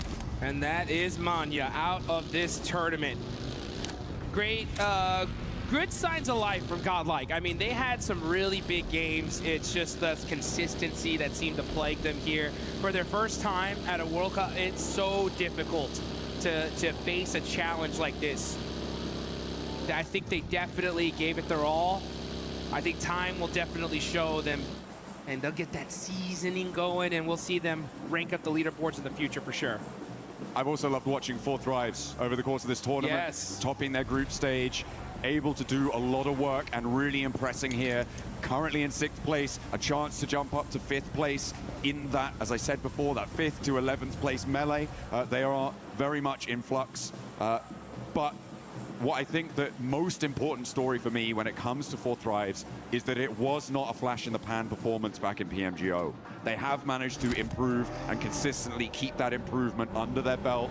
There have been times where they've got a little crazy with it. I have to say, back in those group stages, some crazy flex outs. One springs to mind over on that military finish that they were on the south side of the runway and just going for it. But absolutely impressive stuff for this 4 Thrives roster. They should be so proud to be able to put this sort of a record down on this tournament. And I'm sure we'll be seeing them again. That's for sure. I want to see almost all these teams stay together. I mean, this was one heck of a tournament. I think every single squad here, for the most part, has what it takes. It's just a matter of time here. It's really tough, though, when you deal and face some of the best teams in the world that have been doing it for so long. And we're starting to see Ulf get into it with OG. Battle ringing out. Here we go. Let's see if Scarface can put that MVP title on the cards as well, because two of his teammates are down. He's going to need to come up big. Him and Aaron playing off of one another. Two titanic forces on the inside of the compound against 3 players from Orangutan total. I don't know if they're all here and in the fight, though, but Ketch will get flushed away. And they are now, all 3, looking to take this fight. Aaron on the outside, but Scarface can't. OG going to get 4 eliminations. And that is it for Ulf for this tournament. Give him a round of applause here, folks. Ulf, all things considered, I think people may have expected more from this roster coming into this tournament. 10th place, likely slipping down further than that as well. Not what they were aiming for, but they did manage to get to those finals. They did manage to qualify alongside their countrymen. And again, there is so much potential there. So much star power. So much still left to give. But they can't give it here. It's done for them. That is it. Gives teams like Aura, Vitality, opportunity to push themselves further up in the leaderboards and grab some more cash here. As this is one insane prize pool in this tournament. Let's take a look though at Nongshim Red Force, the biggest threat in the lobby, if not for S2G. They have been dominant all day long, and they could definitely take this one. Just a quick flashback for everybody that missed it. PUBG Mobile Macau Invitational, not too long ago, global event. Nongshim Red Force smashed in the last match. They have been here before. They felt this pressure, and they succumbed it over, made it, and that is what you gotta do. So out of all the teams in this lobby, Nongshim Red Force, they know what it feels like to be here. They have borne this burden before. Will they be able to raise that knee off the ground and shrug like Atlas, the weight of the world? On the western side, they are behind Aurora, one of their direct competitors, and we're going out all the way east. It's a long road, but I tell you who's already at the end of it, S2G. In the shadow of the Labendita crater right now on the southeast side, Dukes, they may have another opportunity here. They have had so many in these last few games to find those smashes. Is this the one? But they have to fight against GodLike for the compound. Here they go, folks. S2G battling it out with GodLike. Kamikaze getting caught by the nade. A devastating blow. And the finish. It's S-Power looking to crush the dreams of S2G. Another S-Power ruining the dreams for S2G, and Turkey may have it all dashed here, has lost the last to stand. GodPower putting an end to the run, but he's still got one more player, a little bit of fire left in the heart, but it is not enough. S2G are done!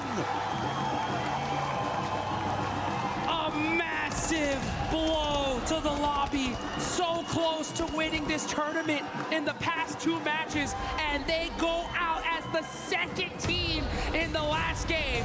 All eyes are on those leaderboards to see if they can hang on. Meanwhile, 4 Thrives looking to tear this up as they are putting in the work onto GodLike. A little bit of burn, a little bit too hot underfoot, but it's just S-Power now. We've seen what he can do with these nades. Can he do it again? Looks good. Nade out the window, doesn't get the knock. T24 still launching himself forwards. This is a madman. S-Power though, ain't done yet. This man is a one-man army putting in the work for eliminations. He's finding the angles. He cannot be stopped. It's S-Power, baby. We stamp our mark here on Thermopylae. S-Power, Leonidas, a king amongst kings. They can't quite make that top spot, but my God, they can give it a thrill. Woo! S-Power showing the whole world he's got the stuff. He's got what it takes. And refusing to go down here in the last match of this tournament.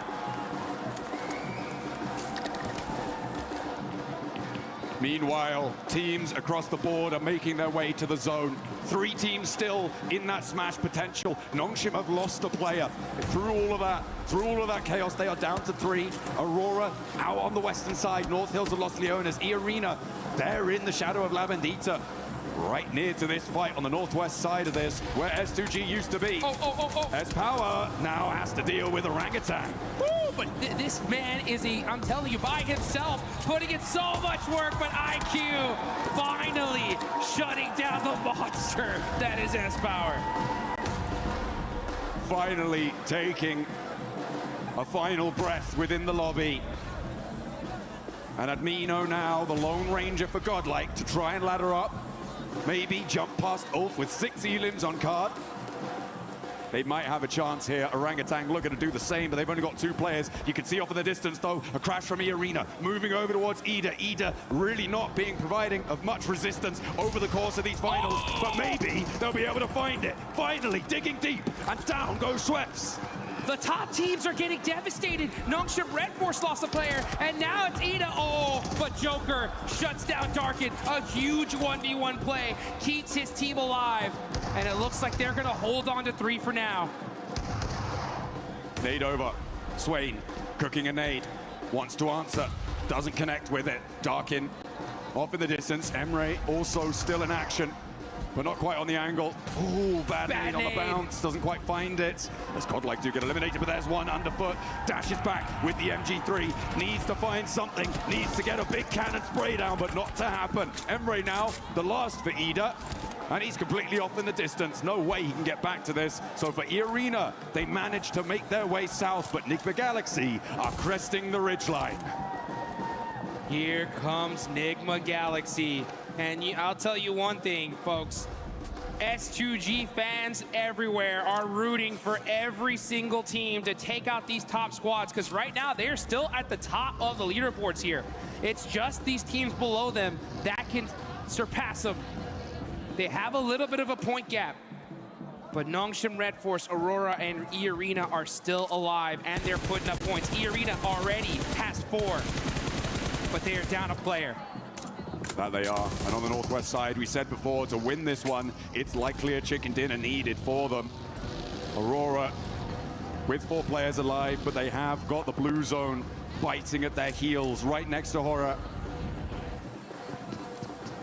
They will need to push up a little bit further and get into the fight. In the meantime, IQ, the last player alive for 4 Thrives. This has been a devastating position for so many, and IQ wants to dish out a little bit more pain here. Around the corner, spots the shotgun-wielding player from Orangutan, but nobody steps out through the threshold, goes for it, darts in, and nobody's connecting. Jukes, they're not figuring out whose turn it is.